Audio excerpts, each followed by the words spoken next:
brought to you by SunWest Genetics.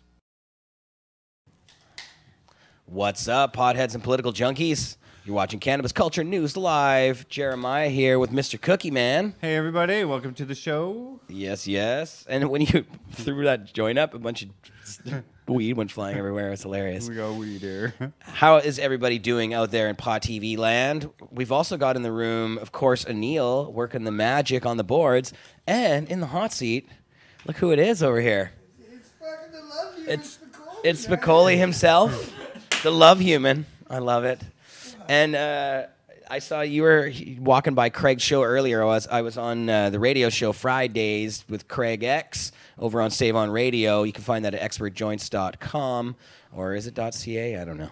And saveonradio.com, of course, there. Yes. But Spicoli was out front waving his weed around out on the street that he got from a government source, of all places. Legal source. Legal weed. You got some legal weed. It was my first time ever.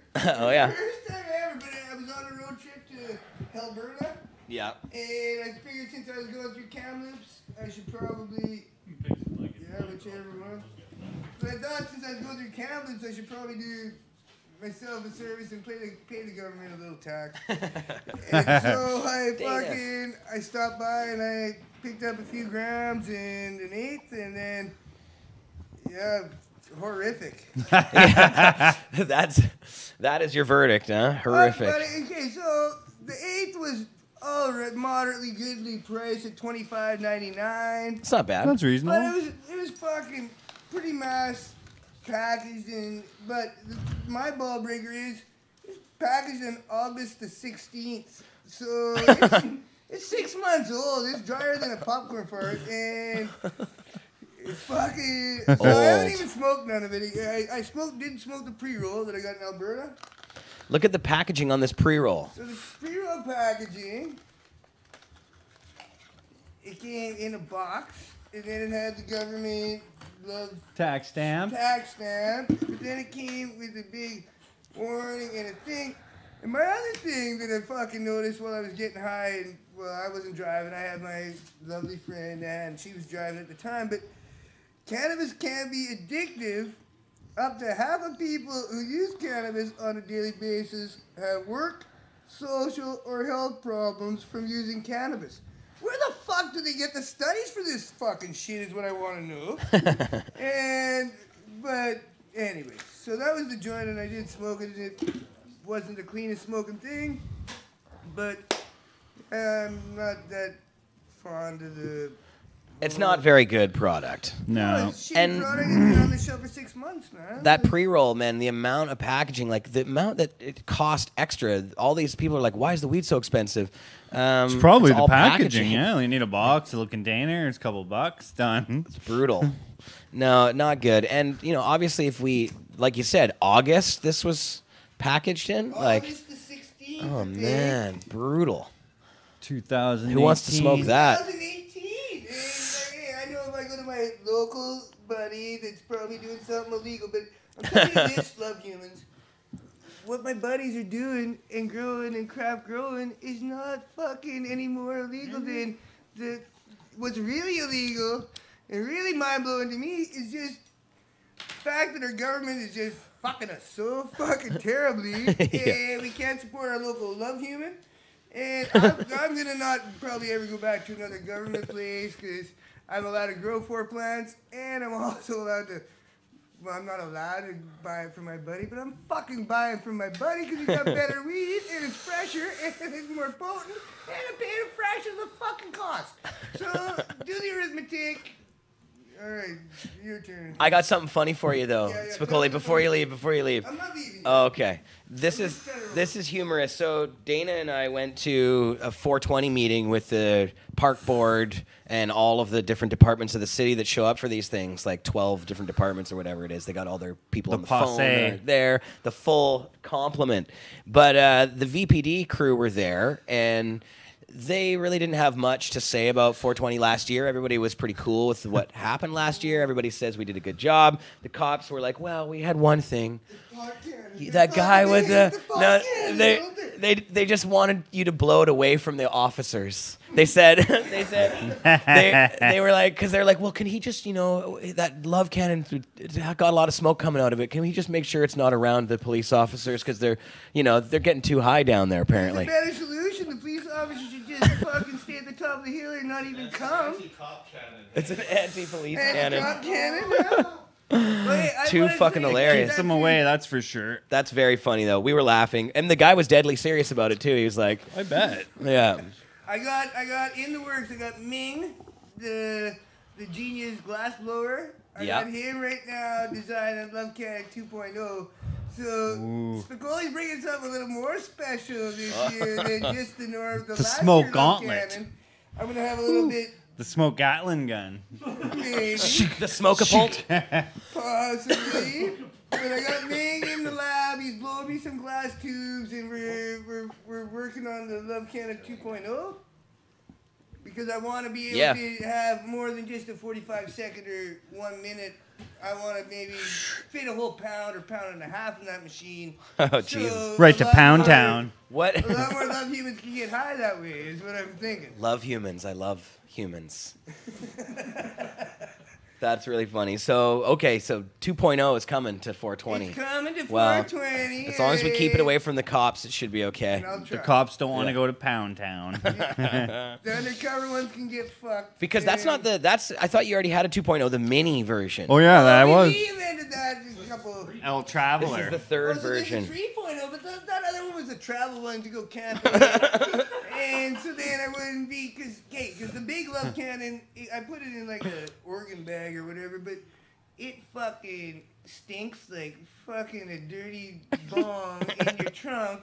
And hey, if I get pulled over for having some good smelling pot in my car, well, that's one thing. But if I get just pulled over for a stinky bong and then run through the rigmarole, I'm gonna have a fucking problem with myself. So I have to smarten up, put the little Mini 2.0 Love Cannon in a stink bag, and then I can go camping. The and mobile then, version. well, and you don't really want to be blowing 15 pounds into your buddy's tents, and there's only 10 or 12 of you. Like, the Love Cannon is more of like the festival side. Yes, that makes perfect sense. I love cannon for all the occasions. Yeah, well, Yeah, you got the camping cannon, you got the festival cannon. Yeah. And now 3.0, it sounds like it's going to be like a cannon-sized cannon. Cannon it's for gonna be a good one festivals. where I get at least for 2 or 2.5 minutes, I'm hoping. And the last one, honestly, all I did is I took one of those blasting things, the biggest one you sold downstairs, Mm-hmm. and they sawed off the end, but the orifice hole was only like a bum hole. Now I'm gonna make a big waffled bum hole out the one end, and I'm gonna go take it to Pound Town, man. Shit's gonna get real. Awesome. Great analogy. I love yeah. The way you articulate your thoughts. Amazing. Love it. Spicoli, you're hilarious, man. Love the Love Cannon. But hey, I love you, man. And if anybody hasn't got their booth, you better get them. And, hey, so what are they saying? We're still going to Sunset Beach, right? Oh, yes. So we'll definitely be back at Sunset Beach as usual. The city, we're going to get into it on the show today a little bit. The city and park board commissioners have been making a bit of a fuss about it, but it's the same fuss that they make every year. It's actually the media, I think, who really makes the biggest fuss about it. They take, what one commissioner says, and then they turn it into a bunch of articles and make a big stink, and then the P&E has to chime in with their thoughts on the whole thing. So we're going to get into all that on the show today. We actually do have Dana Larson in the house. Dana Larson He made it down. We didn't have to Skype him in. in the building. In the building. And Dana has, I don't know if any of those articles are published yet. Are they, Dana? Two of them should be. Oh, okay. But they didn't send me a link, but He says no. they would have them up soon yesterday. Who's they? Georgia Strait? George Strait and the Daily Hive, they both told me they would have them up right away, and that was yesterday. Cool. The Vancouver Courier said they wanted me to edit it down, make it shorter. Oh. So I'm going to do that for them tonight, and they'll probably have it up there as like a letter to the editor or something on Monday. Well, we should get you over here on camera so we can talk about some of this stuff. Right. I'm tagging out because I got shit to do. And What's the global news clip? Friday. Global News complaining about a leaked memo of the cost of 420. A leaked memo. Let's see this. Let's listen to it. For over a year, it's weird. The serenity of Sunset Beach will soon be under a cloud of smoke. Vancouver's 420 pot protest returns in April, despite the city's objections. A leaked city memo from July of last year breaks down the costs for holding the unsanctioned event in 2017 and 2018, the lion's share going to policing. All in, the bill to taxpayers, more than $583,000. Taxpayers shouldn't be footing the bill. If they want to have the event, I think they should be allowed to have the event, but they should do it at their own expense. Yeah, they should cover the costs. I definitely think there needs to be some changes because, not a lot of people are happy right now with it. We are treated very differently from every other. 20 is adamant the event is a protest, period. So they're not responsible for covering costs like policing, normally paid for by organizers of sanctioned events. Over $60,000 we paid. We paid everything they asked us for except for the policing bill. That is the only part of the invoices that we received that we did not pay. Protests don't have booths. They don't have commerce tents. They don't sell t-shirts. They don't have cookies for sale. This is a festival and it should be treated like a festival. And by that we mean taxpayers should not be footing the bill for this. According to the memo, there were about 482 vendor tents at last year's 420 event. Most came at a cost, $500 to $750 a booth, totaling over $160,000 in sales. How much money did you make personally in profits? Oh, me personally? I lose money on 420 every year. Or any of your businesses? No, we don't make any money at 420 at all. 420 loses money every year. The city says it can't do an interview because the issue is before council. 420 Vancouver, perfectly content with the current location. So there you have it. There it That's is. the media spin on these things. We didn't actually get to hear all of it. It's pretty quiet in here, but we know it's more of the same bullshit, Dana. Well, I want to talk about those numbers, right? Because it Right. sounds quite here. I get this up here. Yeah, This the is numbers good. sound crazy. $580,000. So first of all, there's a lot of factors in there that we need to look at. They were accurate. Most of that is the policing bill, right? But Yes. first of all, it's not just the policing bill for Sunset Beach. In 2016 and 2017, there was a group trying to do protest at the art gallery. And in 2017, they spent a bunch of cops and engineering down there. In 2018, there was no protest. No one even tried to do anything. Yeah. But 2018, they spent $45,000 in policing and $17,000 in engineering to guard the art gallery in case something was going to happen. And nobody had anything planned. And I passed by there twice on that day, just going downtown doing stuff during 420. Yeah. There was nothing there. They were just standing around. And so if they Yeah. want to deploy that, that's fine. But to bill that to us or to add that to our total, that comes to over $100,000 for those 2 years. Yeah. Is stuff at the art gallery. The art gallery is a long way from Sunset Beach. We actually actively discouraged people from going to the art gallery in 2016 and 2017 and Yes. said, come down to the beach. Don't stay there, right? So that originally, that's $100,000 off that 500 total. Right. And we have to ask ourselves, how did the VPD spend $45,000 at the art gallery? The bill for Sunset Beach in 2018 for the cops was $130,000. Right. So they spent a third as much at the art gallery where nobody was there as they did policing an event with all these people. So that seems like overkill at the art gallery. And whatever they spent Just there, slightly. that shouldn't be, we shouldn't be responsible for that. That's not our event, right? No. So that's $100,000 off that 500 total. But we shouldn't be responsible for the police at all. This is a Well, protest I agree, against but the police. but just whatever your opinion on any of those questions. Yes. Even if you think we should pay for the cops, you shouldn't pay for the cops at the art gallery. That's No. clearly beyond the pale, right? Right. So in there, they also add in other stuff. What they include in there is the park board does this is staff time spent talking to us. Right. Now they tried to bill that for us too. The city, when the city used to put out cost estimates for 420, they would never include that from the park board either. And you were at that meeting with me where the park board staff in 2017 recommended we get a permit. Yes. And they explained that is our regular jobs. You would not save any money or it does not cost any more whether or not 420 happens. So that's about 40 or so grand of that total is the staff time that no other event or protest ever gets charged. They only want to bill that to us in a punitive kind of way. Yeah. And then we also, in 2017, we only paid to have the park refurbished. That was about $8,000. We said we would pay any cost there, and we did. Last year, we said we would pay all the costs to the city and park board other than policing. That amounted to over $60,000. They don't include that amount that we paid in that total cost thing there. No. They did not subtract the $63,000 we paid last year or the $8,000 we paid the year before. So there's over $70,000 which they haven't included. Yeah. And by taking the 2 years, it kind of makes us look worse because, okay, we did pay less in 2017. But every year we're getting better at, also we're getting better at putting on the event. We're learning from our mistakes. We're learning from how to do it better, and it gets better every year, right? But so there's a huge amounts of money there that are Again, though, I keep coming back to it's a protest. Well, okay, but at the same time, I do think it's fair that we cover some of the cost because it is an event that generates money. Yes. I don't think we should pay for the policing, and I want to get to the policing question in just a minute. Right. And you can question some of those things. What should things pay? I will say we are the only protest in the city that pays any of these costs. Yes. And that there are dozens, if not really hundreds of protests every year in Vancouver that each cost between tens and hundreds of thousands of dollars each to protest. There was a story last year about how the VPD spent over $100,000 guarding the Trump Tower, a private business, profitable business, I might add, guarding the Trump Tower from imagine protests That's that were gonna be debatable how happening profitable. to do with Trump. They didn't charge the Trump Tower for any of that stuff, but they charged taxpayers $100,000. And maybe that's the right amount. I don't know, but nobody sent those people a bill.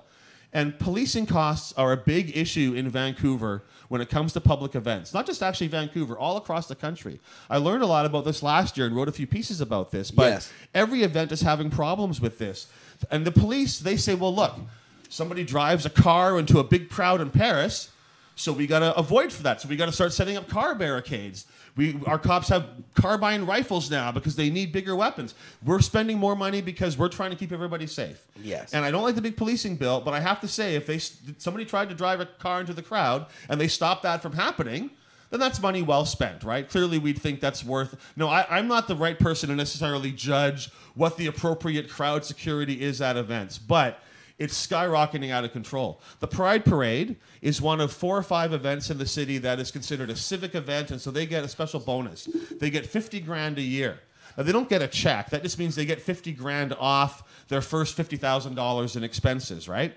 Pride also has pretty major sponsors, right? They've got TELUS and Fido and Budweiser and like all these huge, TD Bank, all these huge sponsors, right? Bank. Well, in 2017, their bill from the city went up from $60,000 to like $125,000. It more than doubled, almost entirely because of policing. Yeah. They weren't expecting this, and then the next year the bill was also really huge. There was almost no Pride Parade last year because they were about to go bankrupt, and they had to go back to the city, and the city said, okay, we'll give you another $75,000, which really we're just giving to you to give to the cops, right? It's not, Pride's not keeping this money. No. And they had to cancel their Davie Street Pride Parade because the Davie, not Pride Parade, but the Pride Street party they do, the Davie was canceled because they didn't have enough money. We've also lost... ridiculous. We've also lost St. Patrick's Day Parade. We almost lost the Christmas parade until TELUS stepped in and gave them money. We lost the Illuminaris Festival in Vancouver. We lost some of our old New Year's events that used to happen because of this. And I know I'm missing a couple off the top of my head, but there's been we've almost lost car-free days. If you Google car-free day policing, last year they were saying we're not sure we can keep doing these car-free day events because our policing bills are so high.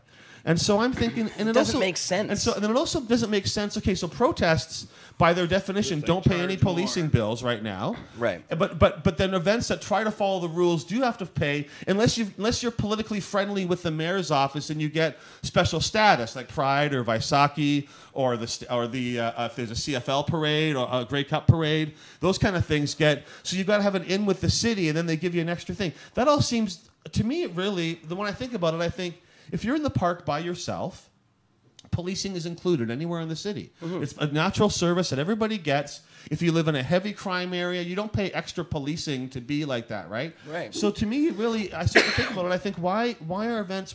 Policing should be accounted for as part of the general budget, whether you're a protest or a parade, whether you've got a permit or not. If people are gathered in a public space by 1 or by 100,000, that should be a service that we get as policing. Absolutely. And there should also really be some oversight on the policing decisions. We need, I think, and I admit I'm not an expert on how the policing decisions are made, but I know that things like overtime it's a challenge. If someone has a protest they weren't expecting and you got to send a bunch of cops to move traffic around and you got to reshuffle, okay, well, maybe overtime is required. But for an annual event, a protest or a parade or otherwise, they shouldn't be getting overtime. They should be budgeting that into their schedule. We know 420 is coming up. Let's make sure we've got officers scheduled for that day. We don't have to pay them overtime, because it seems like that's also part of the issue. And it's not just Vancouver. Edmonton, Toronto, like cities all across the country are having the same issues. Brampton had to cancel their honey festival. Like, it's a thing in a lot of small towns and cities and big cities, and it's just these policing bills. And either why do they need so many police? What is it that they're paying all this for? Well, said either the policing bills are too high and we need to lower them, and that should be part of the equation as well. Said I'm not a security expert guy to say we don't, but the police say they need certain things, but maybe we should have somebody, just one person, that one person getting paid, less than $100,000 a year to be that oversight person could save us a lot of money in this city in bills and policing costs, right? Yeah. But maybe Dana, we do need that many cops. I don't know. Maybe we need millions of dollars. Yeah. But if we do, that shouldn't, in a democracy, you shouldn't have to pay all these massive costs to gather publicly, whether it's a celebration or a protest or whatever, right? So, no, but that's what that's what a civilization in a city, a municipality is all about. It's about the government allowing the citizens to do what they want and protecting them while they do it, not charging them a whole bunch of money in like a racket. So, and the reality is we can't, like, we are making money at 420. We're not making money. We're bringing in revenue at 420. People say you're bringing in all that booth revenue, and they add it up. And the one reporter, I said, it's actually more than that, because we also bring in advertising revenue, promotional revenue too. So your estimate, you're trying to ding me on how much money we bring in. You're not even covering it all. But you're not including all these freaking costs either. $30,000 we spent on turf protecting to protect a park from a repair cost of $8,000. If it was only about the money, we would just say, we're not going to protect the turf. Just send us a bill for the repair costs. We'd save over $20,000. Right. But because we want to protect that park, because we didn't want it to be closed for 10 weeks, and it was only closed for 4 weeks, well, those 6 weeks, that basically cost us $20,000 in turf protecting. But look at it now. After they protected it and did the whole thing or whatever, we put the Duradeck down. We actually paid and make sure that nobody stomps on it. It was fine when we were done with it, but then they decided, well, we're going to close it anyways, and we're going to put seed down, reseed the whole field. So they do it, and now go look at it again. Now it looks like it's all ruined again. It's never really been that well maintained of a park. And I was thinking about sending someone down there with a camera and to sit at the park all day, because Sunset Beach Park is not a very busy park. People don't really hang out in that park very much. They walk by it a lot. The seawall's quite busy. People walk by it all the time. Occasionally they walk through the park as a shortcut.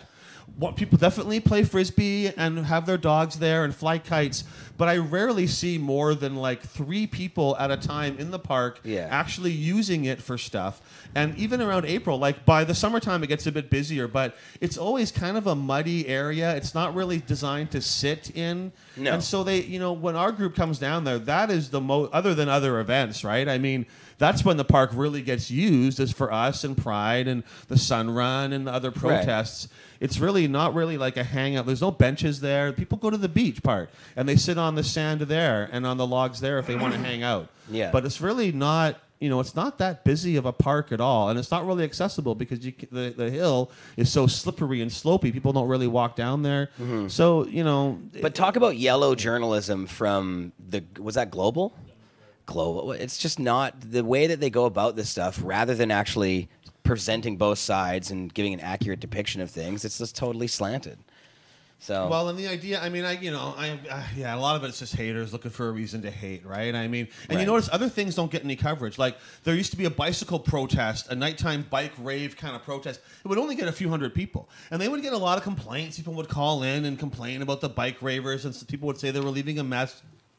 Because the city likes bicycling and wants to promote it, they said, tell you what, we'll give you $250,000 to put on 2 bicycle events, which they hoped would attract up to 10,000 people each, and they probably didn't get. That's $125,000 per event for 10,000 people. Then they gave them another $200,000 next week. It got no media coverage. No one really cared, because $250,000 in the city's budget is nothing. Is a tiny grain of sand. Right. And those events are much tinier and less, I think, economically beneficial. Whereas 420, we bring in a lot of money to that area. People come, people come from out of town. They come from other cities. Mm-hmm. They come from other parts of the Lower Mainland, other cities in Canada, other countries to enjoy this incredibly unique one-day farmers market. The West End benefits heavily. In the West End and in that community. And of course, the cannabis industry itself is one of British Columbia's top industries. Yes. It's one of Vancouver's top employers. Cannabis brings in billions of dollars in revenue to our province, and also it helps our tourism immensely. People come not just for the cannabis, but they come for the cannabis and the skiing, or the cannabis and the ocean. But being able to smoke weed, and our reputation as that, and the legalization of cannabis in Canada is should save our country $1 billion a year in policing costs if they do it right. Should bring in billions of dollars. And if it was any other industry, they'd be subsidizing and promoting this event and saying how good it is for the community and how positive this industry is and all the people it employs. But with us, it's all hostility and anger. And I love how people will say, you got nothing left to protest. And so get the fuck out of the park, you dirty hippie. We're done stigmatizing and criminalizing you, so fuck off, right? Yeah. And it's like, wait a minute. Wait a minute. Shouldn't you be saying, like, thank you for helping legalize that? Right. Thank you to the Vancouver activist community for the important role you played in transforming Vancouver into a cannabis-friendly city and making dispensaries available to starting a trend that launched in Vancouver and spread across the country. Like, people in Vancouver like their dispensaries. People across Canada have access to medical cannabis because of things we did here in this city. And so, Yep. you know, they don't have to give us a medal, but they could at least, like, be nice about it. I really believe that they should be, you can apply to get your flag flown at City Hall. We should actually apply this year to have them fly one of our cannabis flags. I know that my pot pride flag is a little controversial to some people. But it's got it's like the Canadian flag, but it's got the rainbow pot pride stripes on the sides and then a cannabis leaf in the middle. I love it. I don't really care what the flag is, right? But I mean, I think we should be bringing a flag to City Hall and saying, we want you to fly this flag on April 20th. Why the hell and they not? should be, you know, and I wish, and I still believe it's true, that within a few years, we will have the mayor of Vancouver coming to 420 if we invite him and let him speak, him or her speak anyway. Sure, I'd love but to. I mean, we would, you know, we're going to have people coming. We're not there yet. We but should we're gonna invite be there. Kennedy Stewart. And if you had gone to the first Pride Parade and said, you know, one day you're going to have the Prime Minister of Canada marching in this parade, you're going to be sponsored by Toronto Dominion and Budweiser, and it's Right. going to be, Titty maybe bank. they would have believed you. I don't know, but I mean, that would have, I think, blown people's minds that this protest born out of trying to defend themselves and their culture and their integrity against criminalization and abuse by authorities would become this incredibly mainstream thing. And I know some of the people in the Pride community worry about how Pride has become too mainstream and it's not really a protest anymore. And we hear similar comments to us, right? 420 is no longer a protest. You got nothing left to protest. Well, and I did a tweet and I got an article, one of them coming out about, and I just picked 12 things. I could pick 12 more, but there's plenty to protest. I right? wanted to go through this list with you. I have it right in front of me. It's actually published now, this article? It should be on the Daily Hive website. I sent it to them, but I don't know if they've... He told me he'd get it up right away and was very friendly about it, but I don't know if it's actually been posted yet. All right, well, let's go through some of this. So you wrote, here are some of the... Wow. Just me thinking up things off my head. I'm sure I could have done more, right? But I figured that was a good... No, I think your list is great. So here are some of the many reasons why 420 is a protest and is what we're all fighting for. Thank you. The first one on your list was, we're protesting that cannabis users have nowhere legal to use cannabis. Well, and that's a big thing, right? And it's provincial and municipal bylaws both prohibiting this. I mean, it looks like we got a place right here, right? And we're tolerated. But the reality is we can't get a business license here, and we got kind of a little safety zone created by cannabis culture on this block, but they forbid us from using cannabis in any park or any public place, even for special events. I think that some parks should have smoking zones for tobacco and cannabis and things. Pick the right area where it's not going to bug anybody and where they're going to allow people to start drinking beer in the parks and some beaches. And Empties everywhere. But even aside from that, maybe, but at least there should be indoor lounge locations where we can do this. And there's such a weird system where which I totally support, creating supervised injection sites, safe spots for other drug users, safe inhalation sites for other drugs, but then cannabis, oh no, you guys are too gross and you're not allowed to have any place to smoke weed or even vaporize weed in any setting at all. Yeah. And if you live in an apartment like I do, apartments and neighbors- condos, you're often banned Yeah. entirely. And even in a lot of homes, people are banned. And not everyone wants to smoke in their own home because maybe they've got other people in their house or they don't want them around. And you can't often do it in your balcony or other areas. No. Can't do it in your car. Can't do it in the park. Nope. So where can you do it? You can walk down the middle of the result road. that is that people, so that's the thing. One of the many things we protest is that we are continuing to be stigmatized. There's nowhere for us to use cannabis in any kind of social setting. Next on your list was we are protesting that we're treated and punished far more severely than alcohol users in every way. And really, cannabis is so much safer and better than alcohol that the regulations around it should be less. But, I don't think here's just an example of that, and there's a bunch, but let's say you're in a canoe, or there's two canoes sitting there, and one of you is smoking weed in your canoe, and another guy's drinking some beer or some whiskey in his canoe. And a cop Sounds like canoe a good pulls weekend. Up. Sounds like a good weekend. Cop canoe pulls up. The maximum penalty. Now, that's against the law to take things in a canoe. For the guy in the canoe, with the alcohol, he'll get a fine. I think it's $200 or $300 maximum fine. You smoking a joint in that canoe can get a 3-month jail sentence and a $5,000 fine. And if you get caught twice, those penalties can double. 6 months in jail, $10,000 fine. Now, I'm not passionate about the canoe laws or whatever, but I mean, however you think about getting high or smoking or drinking in a canoe. I didn't see the canoe clause. I don't think it should be a penalty at all. But it should at least be the same Act. as alcohol, right? When alcohol in a canoe gets you a couple $100 fine, and the fine for cannabis is 25 times higher, plus the potential of going to jail for 3 months is a maximum. And there's just plenty of examples. Another one is parents and kids. Only in Canada, Parent can canoe give law. their child alcohol if they want to at any age.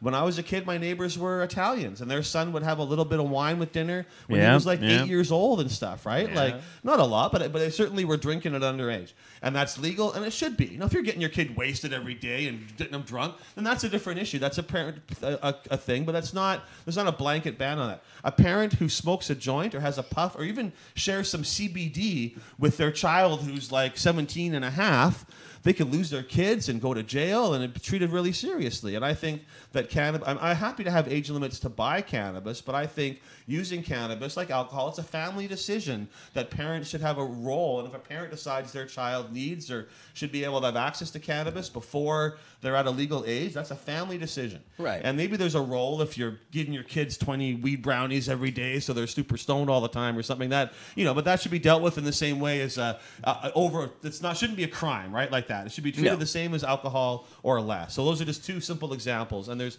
way more of how alcohol use is normalized and treated as a minor little problem if it is criminalized or penalized, whereas cannabis, you can get alcohol anywhere at any store virtually now. You can go in and get alcohol. You can go into your barber shop and get a beer. I know, they want to in Ontario, they got it in the grocery stores now, wine and beer. So they try to treat cannabis only like really strictly liquor stores. But where's the restaurants that restaurants serve alcohol? Yeah. Why can't they serve bars and restaurants are on every corner? Yeah, so there's a lot of issues, and of course, alcohol events can get permits, and cannabis events cannot. Right. Okay, that was the alcohol one. Hold on here. Locking thing. So what was next on the list? We are protesting that we can be imprisoned and fined just for letting someone see one legal plant growing in our garden. So we live in a province where the BC government says we need to destigmatize drug users and drug use, which I agree with. And they run ads on TV and in the print media, the drug user, hockey fan, your neighbor or whatever, right? So great. And then, marijuana is going to be legal? So you're going to get to grow 4 plants? Okay, we can't stop you doing that. But if anyone sees one of your plants, you can go to jail. That is so incredibly stigmatizing. And I talked to Mike Farnworth about this, the safety minister in BC who was behind some of these rules. And I was saying, who was lobbying for this? Like, who was the person who was like, don't let anybody see the plants? He said, it's not a big deal. Just put a screen in front of your plant. And I'm like, that's not the point, right? No. Like, if people say, it's a security thing, someone might steal your plants. Well, first of all, I can put my jewelry on my front yard and no, it's not a crime, right? I can leave my car with the engine running and it's not a crime. Maybe it's my own decision, Door open, yeah. And secondly, there are secure greenhouses that are locked and sealed with bars around them that you can't get into, but you can still see what's inside. Right. Well, that would not satisfy this legal requirement. But a Japanese screen, like just this piece of cardboard that somebody can walk around, that would satisfy it. So not, if they wanted to make it secure, which I don't think, or a little plant in your window or your balcony. So when people have said, well, no one's been charged for this, I'm like, well, that's not really the point. Plus, the law's only been in place for a few months. Wait until the spring when people start growing outdoors on their own properties, and then we'll see what happens. But you're right, though, Dana. Who does make these ultimate decisions? Like, it's a bunch of bureaucrats and police officers sitting around. You're approaching it from the angle of cannabis is dangerous and harmful. It's been legalized, but it's our job to control it. And not, cannabis prohibition was a terrible violation of human rights, and it's our job to end it. Right? They don't approach it from that perspective, and so they get these crazy rules. But that's just an example of the stigmatization and how hard it's going to be to actually grow cannabis openly and produce it for yourself.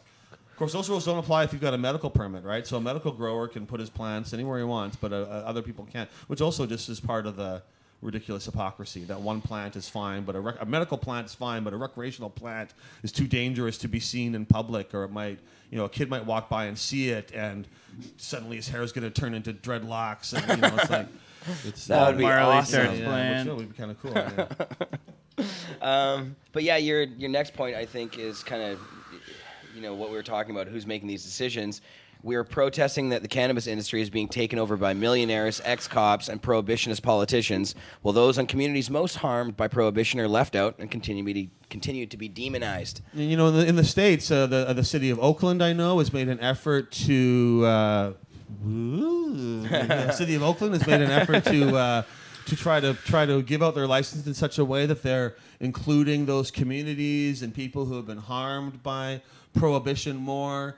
And I know Alexandria Ocasio-Cortez in the States, the sort of up-and-coming Democratic congresswoman, has also been talking about that and this kind of need to cannabis legalization shouldn't really be about money. It should be about making it right and about focusing on making right the harms of cannabis prohibition from over the years. And a lot of the people getting involved in our industry in Canada now are ex-cops, people who made a career out of demonizing cannabis and cannabis users, and who in fact are continuing to do so under legalization by saying, right, so don't buy it from those Hells Angels and all those dirty crooks who've been growing it so far. Buy it from me. I'm a cop. You can trust us, which is just the worst. I mean, I'm all for cops quitting their jobs and becoming marijuana farmers. Don't get me wrong, but not without an apology and a recognition of harm and a bit of not retribution, but reparations. Reparations, and there's another. I don't know what I'm looking for, but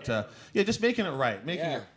How about just saying sorry? Sure. All those things are good. Not the word I'm looking for, but all good words. Apology. But I just want them to admit, right, and recognizing there was a harm done. Yeah. But really, and cannabis legalization. I hear like Bruce Linton, who's the head of Tweed and Canopy, and he was given a speech. You can watch it online. He was invited to speak at an event called about breaking boundaries and how to break boundaries. And they thought they'd have him in because he's a guy in the weed industry and weed's about breaking boundaries. So they had him talk, and he was like, I'm going to blow your minds and explain to you why boundaries are good. And then he says stuff, you watch it, he says stuff like the boundaries are good. For instance, the boundary of cannabis prohibition. It created it was banned a long time ago for whatever reasons that don't make any sense anymore. And now it's created this huge pool of untapped reservoirs. So you can see how boundaries are good. And not everyone can afford the millions of dollars it takes to get one of those permits, but we got one. And that's why I think boundaries are good. And it's like the most white privilege, arrogant, and you can see he's trying to be like contrarian and like, you think boundaries are bad, but what he's really saying is boundaries are good. The boundaries that punish and prohibit other people and criminalize other people, usually people with browner skin than I've got, right. Those are great because it lets me cash in. So aren't boundaries wonderful? And wow. If you can Google it and watch We're it, gonna have quite, to. Yeah, that was Linton. Was it's it? Bruce Linton. Yeah, he's giving a talk and like. And so, anyways, that is an example of this kind of stuff. But it's happening a lot. And I really think legalization should be more about bringing the current cannabis movement into the light and ending the prohibition and creating, maybe having some rules and oversight and, whatever, some new things. But generally it should be about bringing that in, not trying to demonize and eliminate the current industry and replace it with something new and fresh. And that is why there's not enough cannabis, and the cannabis they've got is too expensive and low quality because they've kept out a lot of the cannabis industry. And even those that have sort of entered into it and joined some of these big LPs, they're still under a system that is incredibly difficult to work within. And to make succeed. And I think we're going to see cannabis shortages and problems for a long time because they've created this restrictive thing that only political insiders and really wealthy people can afford to get a permit. Right, and if it's not very profitable, like we're seeing that the cannabis stores in, I think it was New Brunswick, $17 million they did and didn't make any money. They haven't even broke even yet. And it's just all these inflated costs. Like looking at the package design and some of this stuff, and just there's so many things that they've done that really make the system a hard one to navigate for business unless you have millions of dollars. I tell you, in Vancouver, they want us to transition to the legal system. And on the one hand, I like the idea of becoming a legal shop. On the other hand, it would mean we'd go bankrupt instantly, right? I mean, we would lose all of our current clients. Our profits would drop to a negative because there isn't enough products to sell. I have an old guy in Edmonton who's had a permit. He only keeps his shop open 3 days a week. Right. He has to close, opens 3 days, he sells out, then he closes for 4 days and restocks. And he can't afford to stay open because you can't get enough stock in there to justify having staff in 7 days a week. Well, you can only afford to do that if you've got a big cash reservoir, which some of these companies do, have billions of dollars, and you can afford to lose money for a couple of years developing that monopoly and buying everybody else out. Yeah. But in reality, transitioning into the legal system means shutting down your dispensary and losing your patients all losing access to cannabis. And so, it's very challenging. But anyways, that was number 4, I think, on the list. We got 8 let's more see to go. here. Oh, yeah, let's go back to the list here. We're that's all of it. I don't it's need to give a 20-minute talk on each item either. No, I think what we're doing is good. I like this. Good. Go spread it out. It's important. I need a lighter then, or I need. Let's see. So we said. Oh shit! So we were talking about the cannabis industry. We were talking about the cops. That was the last one. All the ex-cops and everybody getting involved happen to have lots and lots of money. Yeah, the hijack. But we're also protesting that it's become harder for patients to access medical cannabis now than before it was legalized. Yeah, it's harder. It's harder for 2 reasons, I think. One is that a lot of the LPs don't have as much cannabis as they used to. So a patient trying to work within the legal system where they're stuck with only one licensed producer, it's very hard to switch. They can do it, but it's very expensive and difficult.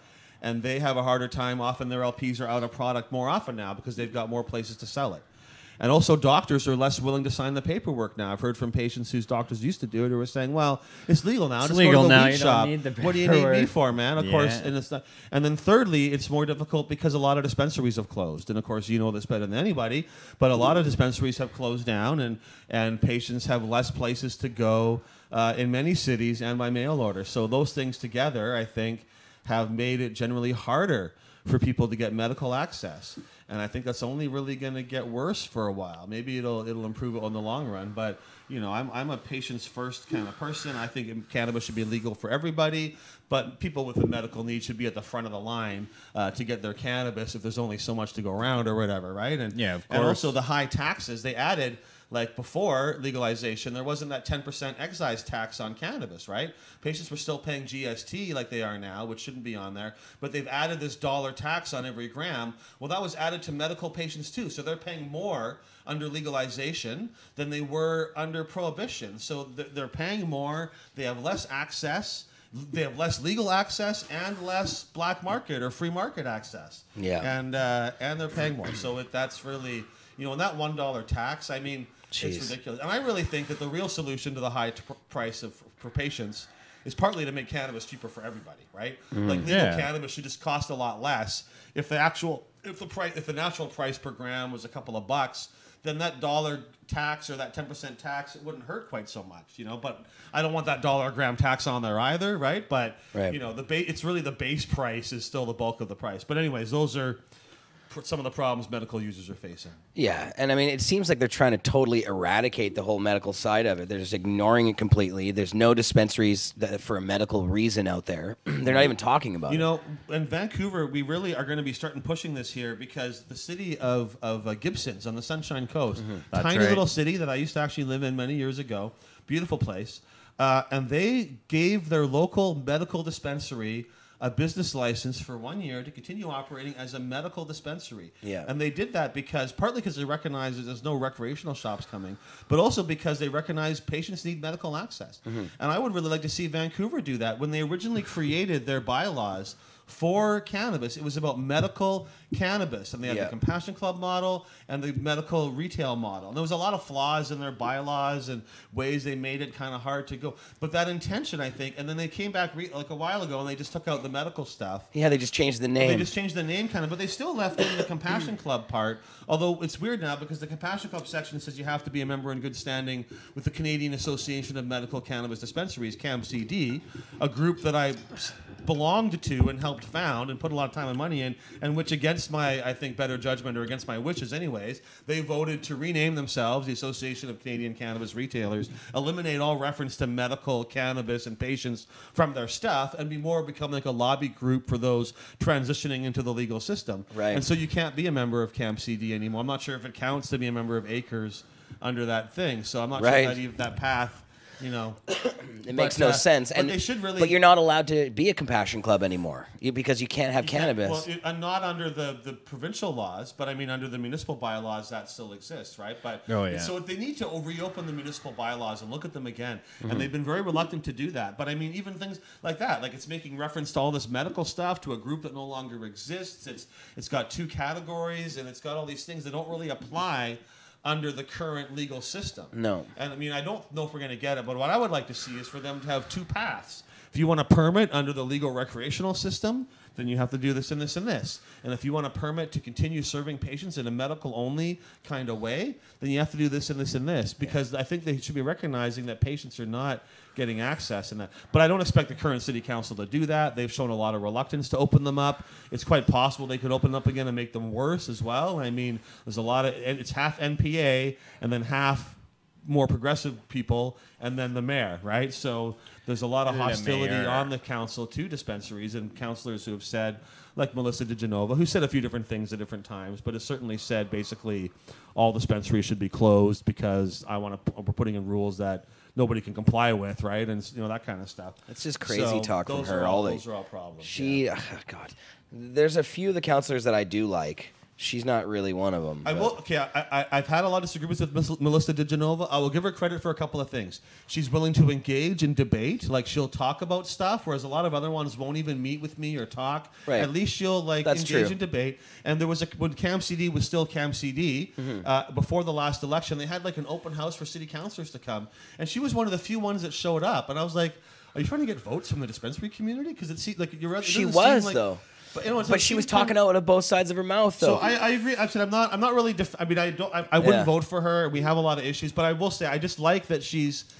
A lot of people won't even talk to me, right? Sure. Like other ones, sometimes they won't even discuss. So at least she's willing to have that debate, and at least she's. But at the same time, we come from very. She's made it clear in her tweets that 420 should find a home somewhere other than Vancouver. And it's hard to say you're negotiating in good faith to find like a quote unquote better spot for the event when you're saying, well, the better spot is the better spot is somewhere else out of my town, right? Like that's not really good faith. That's the worst kind of NIMBY. But yeah, it was that, and there's the hypocrisy there because our city council voted unanimously to end stigmatization of drug users. They called out the NIMBY attitude several times. Not in my backyard, right? Yeah. We oppose the NIMBY attitude. We oppose stigmatization, but we don't want cannabis users in our parks. That's the ultimate NIMBY, not in our, not in our park. Yeah. And stigmatization of drug users, and I don't get how they can say that in the same. It's because cannabis doesn't kill people, and opiates do, and so they feel harder stigmatizing people who are being killed. And I don't want it to be like, well, they're like to be against.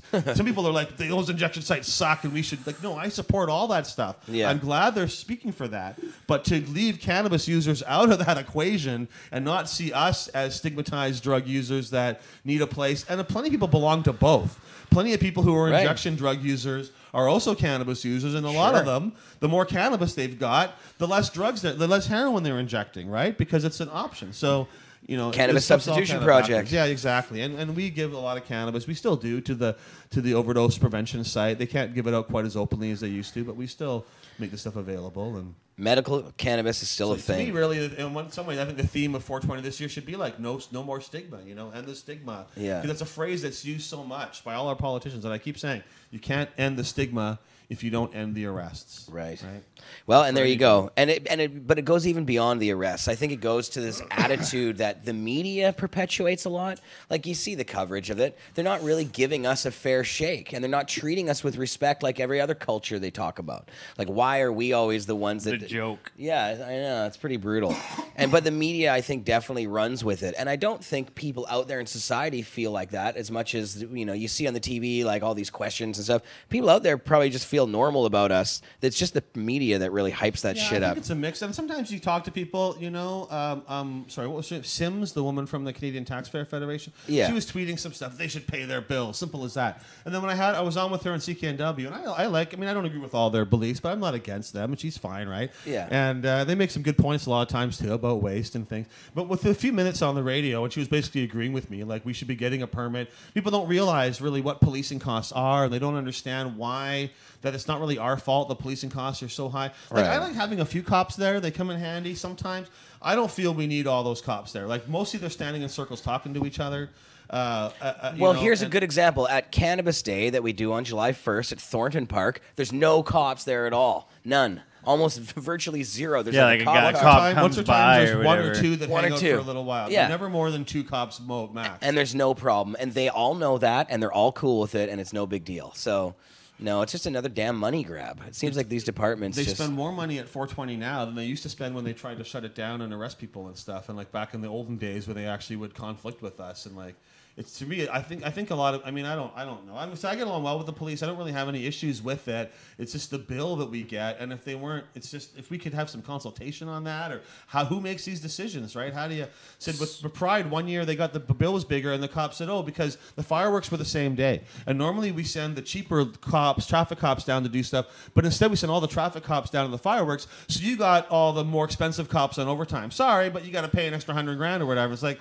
Well, what? Like, and they don't tell you in advance either, right? You just get a bill afterwards. So that's got to be some kind of. Is it a holiday this year? Is that going to be more expensive for us? It's Easter weekend. Yeah, it's Easter weekend. So it's quite possible they're going to charge us double time and a half. More, and because they'll have more cops around, so they'll have to put some cops on overtime or something. And so Easter eggs. These aren't decisions. Well, we're not paying it anyways. I'd be happy if they said. You got to hire a private security company or something. If that was kind of, and we do hire our own security too, right? Yes. But if there was more a thing like, and you can pick the one that's certified, they've just got to meet these standards, and here's what you need for an event. Rather than that I think would be more, or that you could discuss with the police and have some kind of consultation on what they're doing and how to minimize these costs. Because as I'm saying, it's not just us. A lot of events have this problem. But when Pride Parade gets an extra $75,000, nobody cares. Right. But when we get $100,000 or $75,000, it's a giant. Oh, imagine if the city, scandal, right? if they were handing out $75,000 to us, they'd be like, or if the bicycle, media would be up in arms. If the bicycle, people get $250,000, it gets one little small story, right? But our thing. Even it's because we're sensational, though. It's because this issue is sensational, and the media loves it, and people get all weird about it. And I'll say, I do a ton of media all year long, right? But around 420, I do a lot more. But I'm usually doing like at least 2 interviews a week in a typical week, right? Yeah. And the media is all really pretty good. Like they ask fair questions. Sometimes it's hard stuff, but it's usually sort of accurate and it's fair. I think, generally speaking, certainly more than it was 20 years ago when I started doing this. I would get way harsher questions. But then for about 2 months around 420, suddenly all the stuff I get asked is really hostile. It's misinformed. Yeah. It's really weird and this. And then after 420, it all kind of goes back. And for the other 10 months out of the year, I feel I have a much better relationship with the media. But around this time, it's really just because there's more journalists working on it and they're not familiar with the issue. It's their like one-off, What they heard. Yeah, they don't. I feel like we've also accomplished, we've accomplished a lot, and we've changed a lot of attitudes, and we've educated people, and people are more aware about all this kind of stuff. And I mean, it's just sort of funny. We got all these dispensaries in the city that are licensed. Many are licensed by the city. And they're able to do that even though we're violating federal law. But, we can't change the no smoking bylaw for 1 day. Or it's impossible. That is the most strict, sacred bylaw we've ever written. That no one can ever inhale anything. Yeah, why not? They do it for other things. It's no big deal. And I mean, it's not... you know, I thought about doing a separate thing and talking to some Rasta group or some medical patients, trying to get a permit to go to the beach and just have one puff off one joint for a special day, and then when they say no, go to court and bring it up, because there's certainly. You know, 420s maybe it is a little bit different, but we're on like I think 10, there should be 17 exemptions legalization day for medical users. Yeah, for medical people, and I tell you, if there was some First Nations group that wanted to do a tobacco ceremony or something, no problem. They should get a permit, right? Yeah. I mean, I don't know how often that comes up, but I mean that should be allowed, right? There should Right. be exemptions for those kind of things. And if some other group wants to do a smudge ceremony or whatever, I mean, those things should be, there should be the possibility of those things being allowed, right? I'm happy to have most parks and beaches be no smoking. I don't want people smoking tobacco around me all the time, but I think that there should be places for those people too, and that certainly for a special occasion. You know, you don't have to let Du Maurier sponsor it, right? But I mean, if people want to get together and have a cigar fest in some beach or park one day out of the year or whatever, Right. I would say let them have a permit too. Like, why, you know, course. as long as with under certain controls, let people do what they want, right? Yeah. Especially if it's just one day a year, we have that right. And you know, I know I'm rambling. That The should park be our board- next protest. Well, should the be our park board cigar. people, they were Cigar saying day in the park. they're going to allow people to drink at some of the beaches, and their logic Yeah. was people are doing it anyways. We want our bylaws to meet the times. Like, okay, sounds good to me. And then with smoking, we will never, ever, ever, ever allow this until the end of cognitive time. dissonance is so You know, odd. yeah, I just it's don't a understand. funny thing. So that was your next on the list. That was the next protest point, was about the permits in the park. We should be able to get permits like everybody else. Alcohol gets permits. I think there no should be problem. any event that has a beer garden should be able to get a weed garden or a cannabis garden if they also want to. Cannabis I mean, area They, should or be able, whatever, they shouldn't have to, but if they want to apply for one, and they can put whatever rules and fence it off or make sure it's at a right Put wind a fan zone or on it. Yeah. whatever kind of some I kind of think thing, reasonable things, right? But you know, the reality is, people, and especially I think some of the hate, though, there's like a lot of hate for smoking in general in Vancouver and like other progressive cities where they love their bike lanes, but they hate the smokers. And so, you know, cannabis there's a sort of piggybacking onto the cannabis issue with the other smoking, you know, so we negatively are affected by the tobacco smokers. It's a very Western thing to take an indigenous plant medicine, ruin it, and then prohibit it. So we did that to coca leaves, so we turn it into fucking cocaine, and then we ban that. We take tobacco. We actually produce a different species than what they use, a different variety. Theirs was more psychoactive and less addictive. The one we have is a different variety of tobacco. The tobacco that's in a cigarette is not real tobacco. It's paper. It's shredded paper soaked in a juice to standardize it. It's not even really leaves in there. No. And so we do this to so many things, and I mean, so I'm happy to have some rules around tobacco and smoking, but I think people should have that. I wish we would do more to maybe regulate cigarettes themselves.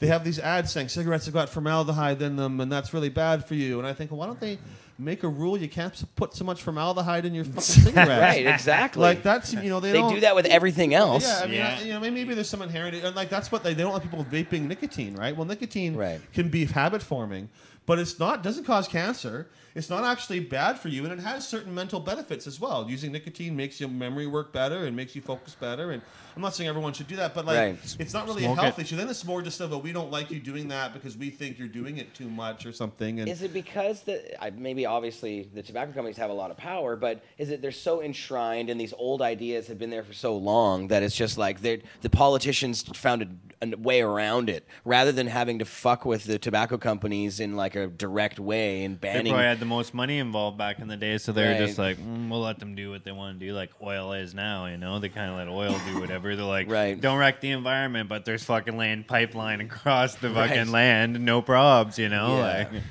Yeah. It's odd. And just looking at what's going on in Canada with Trudeau and the corporation that they were trying to, you know, telling the Attorney General to basically stand down and not go after this corporation. Yeah. There's a lot of that kind of stuff that goes on. So, you know, I think it's unfair that the alcohol companies get such a huge advantage on things, but they're also sort of enshrined in things, and they don't really like weed being accepted all over the place either. Less alcohol sales when the weed's turn around. It into a drink, and like I'm all for people being able to take cannabis in whatever form they want, but eating and drinking cannabis is way more difficult to moderate way more difficult to work with. And if you're mixing your alcohol drink with a cannabis drink, that is not a good idea for most people. If you want to make cannabis dangerous for driving, if you want people to get wasted and be fucked up on cannabis, then give it to them in a drink, half alcohol, half cannabis, and all the bad things they say about cannabis will come true. Yeah. And Every that's why they single don't want us to have time. smoking lounges, but they're going to let us have drinking lounges. I talked to Farmworth about this, and I was saying to him, how come we can't smoke it anymore? He said, oh, well, you're going to have drinks and food soon, right? So you can have like a bar like the alcohol users have. And I'm like, that is not, like I said, if people want to do that, that's your choice, but we should not be promoting that as the preferred option. Inhaling cannabis is the safest way to use it for recreational purposes because you know your dosage. It comes on immediately. If you're drinking it, we'll have people spiking people's drinks and stuff. We'll have all, like, it's not no. It's a problem. And right? just the fact that you can't titrate fast enough. You have a cannabis drink, you're going to go out to your car 45 minutes later. You might not even know you're high yet, and then you get high while you're driving. And if Coors and alcohol companies are the ones also marketing, then even the marijuana drinks, and even if they're not explicit about it, they're going to want you to mix that shit together. They're going to want you to buy both because that's how they make more money, right? So I said I don't want to ban people making drinks, and they should be available, but smoking cannabis and inhaling it and vaporizing it, they should be allowing that. People have chosen that. We could have all been eating, I use a ton of cannabis. We all do. Right? And how much? 90% of it you smoke, right? Or you inhale it. And maybe if you eat, probably it's like me. You do it at certain times, maybe to help you sleep, or because you happen to want to get extra high that moment. But I don't eat edibles almost ever. You don't do it at all. And I only use it once in a while. When I do it, it's at night, either because I want to sleep or because I'm writing a story and I want to get into the zone or whatever. But I don't I'll smoke joints all day long because I know my amount, I know what I want, and we're like that and we're making a rational What about you, decision, Cookie? So. I don't eat that much either. Sometimes I do, but not on the daily. I know It's too people that strong. do eat, but it's fucks me up. Trying to force us all to eat and drink it as as the no only way, option man. It's a bad policy. What about you, Anil? You all right? You said, right. That's people true. do have A lot of allergic reactions. And it stresses people out. People who aren't experienced using cannabis when they eat cannabis for their first time usually have a bad experience. And it's funny, we get this at 422, Often right? Half of them are like, you shouldn't be smoking in the park.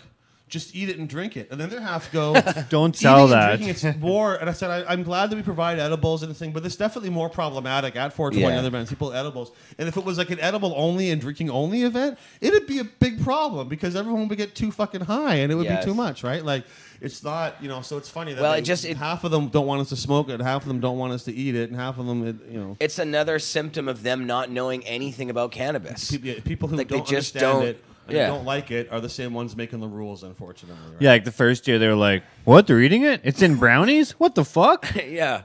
Oh, we thought it was better to eat it, but everybody's all zonked out and we had smashing their cars. 911 calls and stuff. Yeah, the overreaction too. That when people do eat too much, and that they happens get taken easy away in an ambulance. And I know they gotta because they have to be cautious. But the reality is, people who eat too much cannabis, they're gonna be fine. It's mostly a psychological thing that you think you're gonna die because you're having an experience that's hard. And often they just need some CBD or something else to kind of bring them down. Just comfortable Maybe space. Some, Give 'em a cookie. sugar, some juice, and some sugar.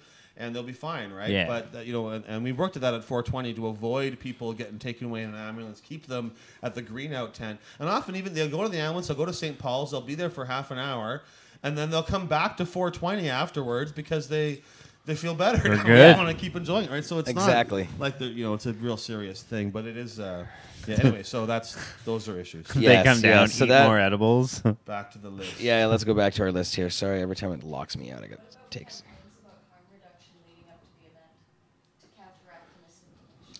My friend here was just saying about talking about things before the event. I try to direct the media at 420 to talk about. It's very difficult because they really just want to talk about their stuff, right? Right. But we do a lot of harm reduction, like in terms of telling people how to be responsible. A lot of our promotion is about that. On our website we talk about it, and we have an event guide which includes don't eat too many edibles and explains how to take them slowly. And David Mamalevine, one of our MCs, talks about it from the stage repeatedly over and over again. Too, and last year was it Coastal House gave out all those things? Was that last year? Yeah, we do. Vancouver Coastal Health gives out a handout about consumption as well. Yeah, we work with Vancouver Coastal Health. Yeah. We talk about rules and stuff with them and try to try to keep things copacetic and that.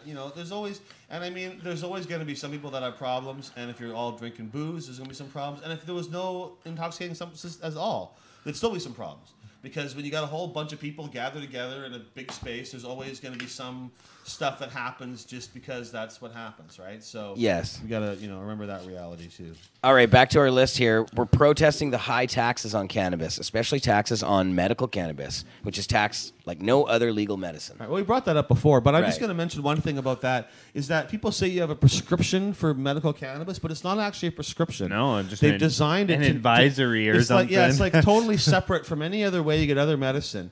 And that causes very specific problems. Doctors in Canada cannot charge you to write a prescription. They bill the government for it, and it's a fixed thing. Right. But they can charge you for random paperwork that you want them to do. And they can kind of charge whatever they want for paperwork. And so this is considered paperwork, so that's why some doctors will do it for free or for a very reasonable cost.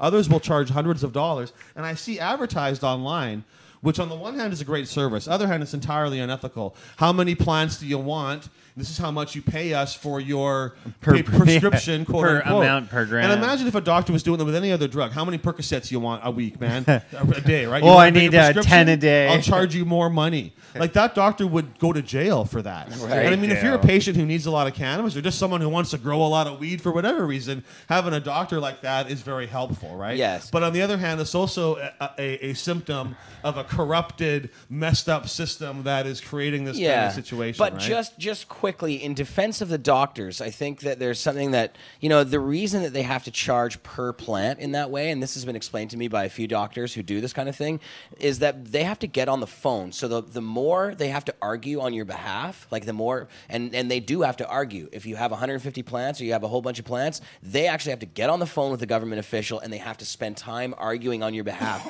over and over again with these guys. So they literally are charging you like by the hour, because the more plants you want, the more time it takes. But that they're seems offering a service that's needed, right? And they charge what the market can bear, I imagine. And they didn't create this system. The doctors didn't create the system either. No, I'm not. I mean, they're in a thing that's fucked up, but it's wrong that that's happening. Yeah. You should not have to pay more if you need more plants, right? Or if you just want to grow more plants because you don't really need that many, but you want to. No, it's totally ridiculous. I like it because it allows people to grow a lot of weed. A lot of them sell it to my dispensary, right? It gives us a source of cannabis, but that's not really how it should be. No, it should not be that way. And certainly, and for some patients, it's not about trying to get a big license so they can grow a bunch of weed for profit. It's about just trying to get someone who will allow them to grow enough weed to meet their actual medical need in a very serious way. Yeah. And so for some, it's all those things together, and it shouldn't. So it just shouldn't be like that at all. I don't think doctors should be the gatekeepers, but that kind of stuff shouldn't be there. Yeah, no, the system that's been designed is ridiculous because it forces. I would say it doesn't force the doctors to do that, but I mean, it puts them in a position where that's the only way to get things done. The fact that so many. Sorry, go ahead.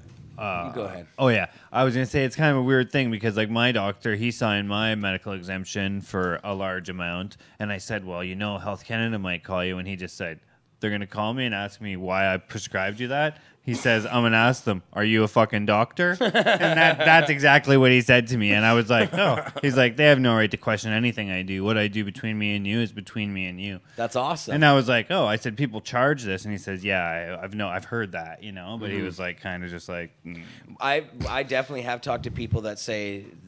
And they are going to call. That say they have to get on the phone. It's like prohibition, right? He's like, they don't call about anything else. Like, Yeah. I was like, it's true. He's like, I can prescribe you as many painkillers as you want. They're not going to call me. Yeah, you're paying a risk task, right? Because also a lot of doctors won't sign it, and the ones that do a lot of it probably do get extra scrutiny and hassle. And so you're paying that just like, why is weed $10 a gram when it doesn't really cost that much, but because there's a prohibition tax and it's a problem. And so it's the scarcity that creates that, and ultimately it's the fault of the government.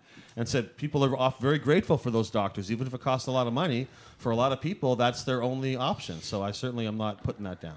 Yes.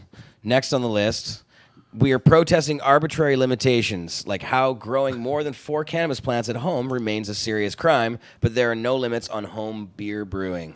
Yeah, that was pretty self-explanatory, I think we should be able to grow as much cannabis as we want in 4 plants. I'm glad they didn't put the height limit in that they were going to do, but it shouldn't be, or it's not even per person, it's per household, right? Right. And then, of course, even in Quebec and Manitoba, that doesn't exist at all. So and in BC, nobody can see them, which we talked about already. But So yeah, those kind of limits and restrictions, do not need to be there. I was under the impression that the federal government was going to do something about the Manitoba and Quebec thing, or try. Well, Manitoba and Quebec wanted it written into the legislation that provinces had the power to ban growing, and they did not do that. No. And so there's a question, I think a legal question, as to whether or not a province can actually ban this or not. Right. And that would depend. You have to go to court and fight about it. Yeah, But test they it in didn't- court. They wanted them to entrench that they had that power, and the government said no. But they're also not. The federal government's not going to fight that battle for us. Right. But they left it open. If we want to fight that battle, they're not going to oppose us on that one, which is Interesting. something or whatever. Right? Yeah. And I think the ministry even kind of said that, right? We're not going to fight it, but maybe someone will want to do a constitutional challenge. And they might have the right to do so. I mean, the provinces have had a lot of power over alcohol and prohibition over the years. So it's quite possible that under our system that the court would rule that they do have the right to ban home cultivation. I hope not, but I mean, I don't think it's a slam dunk legal argument that they don't have that legal power to do that. Right.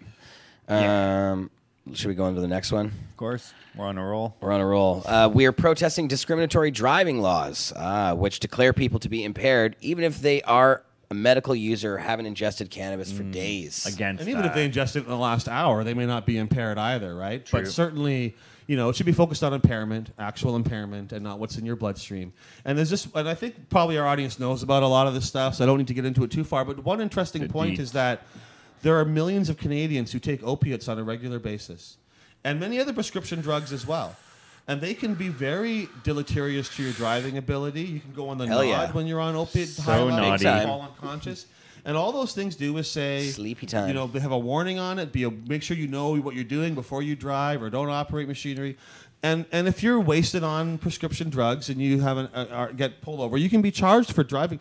But there's no blood test for those things, nor has anybody ever called for one ever. And it's only because alcohol is it's very easy to test for alcohol, and there is a pretty clear connection. Although some would say maybe our limits on the alcohol levels have kind of gone down lower where they really need to be to protect safety. But that's a different argument. But with cannabis, we should be treating it like every other prescription drug and every other opiate and thing out there. Put a warning on the edibles and on stuff. Hey, if you could impair your driving ability, and then if people seem impaired, give them a test. But don't focus on what's in your bloodstream, because it's with cannabis especially. There's almost no correlation between what's in your bloodstream and what's going on with your mind and any potential impairment. They're very difficult to connect those two things. It's not together. the same as alcohol. You can't test the same way. It's unscientific. We should be treating it in that regard. It should be more like every other prescription drug. Cannabis can impair, usually after eating or in large amounts, but I don't think the system can even detect the difference between someone who smoked a big joint and someone who ate some cannabis, but the effects can be very different, right? Yeah. So let's focus on impairment and not on that, because then it starts to get really complicated too. Well, like cannabis and alcohol together can be more impairing, so we need some other formula. And if you've got some opiates in your system and some of this and that, and caffeine can be impairing. If you drink too much coffee, you can get really jittery. Caffeine can also improve your driving ability at the right dosages. But at other dosages, caffeine can cause real problems. It can overstimulate you, and there's studies showing both those things. And when we don't need a blood test for that, we can just tell how you're Make doing. them walk the line. Oh, look at this guy. Can't even walk a straight line. He's all jittery. Yeah, so that's mostly fear-mongering, but we can, Yes. Okay, so the driving thing, and that's a big one. I mean, shit, the new rules are pretty harsh. Just put a picture of me on the pill bottle. Might make you stoned. So that was, We're protesting the VPD raid and seizure of cannabis from the overdose prevention site, where it was being offered as a safer substitute for given away for opioids. free. Yeah, well, they were selling it and giving it away for free. Both. They would sell it at cost, and then they would find, the first half of the month people would pay, then the second half of the month they might run out of money, right? But they would sell it also because it was providing a job for a person in that group at the market. Nice. She would run the little booth, and she'd get 50 cents or whatever out of every gram or something like that. Or they mostly, and we're not the only donors, but I'm proud to say that we're one of the biggest donors for that, and we've really continued doing so. But now they can't really do it in the market, and it was there for over a year. And when it first came up, they talked to the VPD and they said, well, we know it's illegal, but we really focus on preventing overdoses as our top priority, which is a wonderful attitude for the police to have, right? I mean, you can't, that's great, right? We know it's against the law, but our focus is on people not dying, right? I mean, the VPD in many ways, like I got my issues with them, but compared to police departments in other cities, they are extremely progressive, extremely supportive of a lot of this stuff. And I know a lot of their officers don't always act up to those high standards, right? But But they're so I whatever. But their mandates. But yeah, are but anyways, there. but after a year, a couple of cops come in, threaten people, take it away, tell Sarah she can't do that anymore. It's not legal yet. It's only a few months before I think they just legalization. got into it, and the cops are trying to flex their muscles and just being like, Sometimes- well, if you want to lip off or you don't want to tell us who you are, we're just going to take your I shit. think, you know, the kind of like what happened at Cannabis Day, where they're not really Right. necessarily going in with this intention, but there's like some hostility, maybe some misunderstanding, and Push then they comes just to decide shove. we're being disrespected, and we can't allow Yeah. that, so we're going to come down. Well, with no, a I hammer, think right? Cannabis Day, they were like,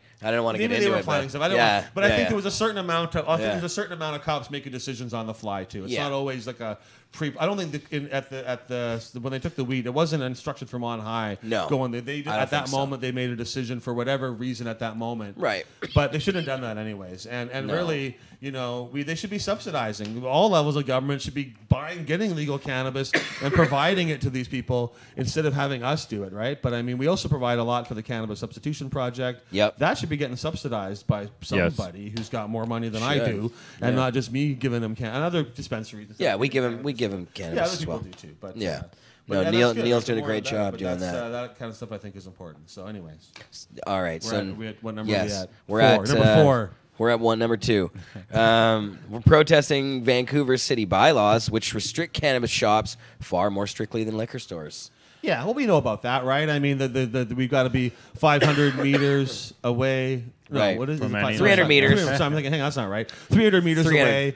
Liquor stores have got to be 150. And the restaurants and other places that serve alcohol have no limits at all. At all. They're And next even the door. liquor stores And bars, are often- too. are very easy. Yeah, I mean, right across from our dispensary. Bars with off sales. We've got where Yeah. they've got a lawsuit trying to kick us out, like a lot of other places. Right across the street, they opened a big beer and pizza place with big beer signs and stuff. And Yep. we really should be treated less strictly than alcohol, Yeah. especially medical cannabis. That should be treated far less strictly than alcohol, but should at least be the same, right? It shouldn't be more strict than alcohol. That makes no sense. But even that alcohol rule, they waive that occasionally because right across the all the street time. on Denman Street, there's a liquor store right next to a school. Literally right across the street. like touches almost. Yeah, they're like No, basically they in waive the the school. rules for liquor stores all the time, and Liquor and school. other places that sell alcohol don't really have those kind of regulations and rules.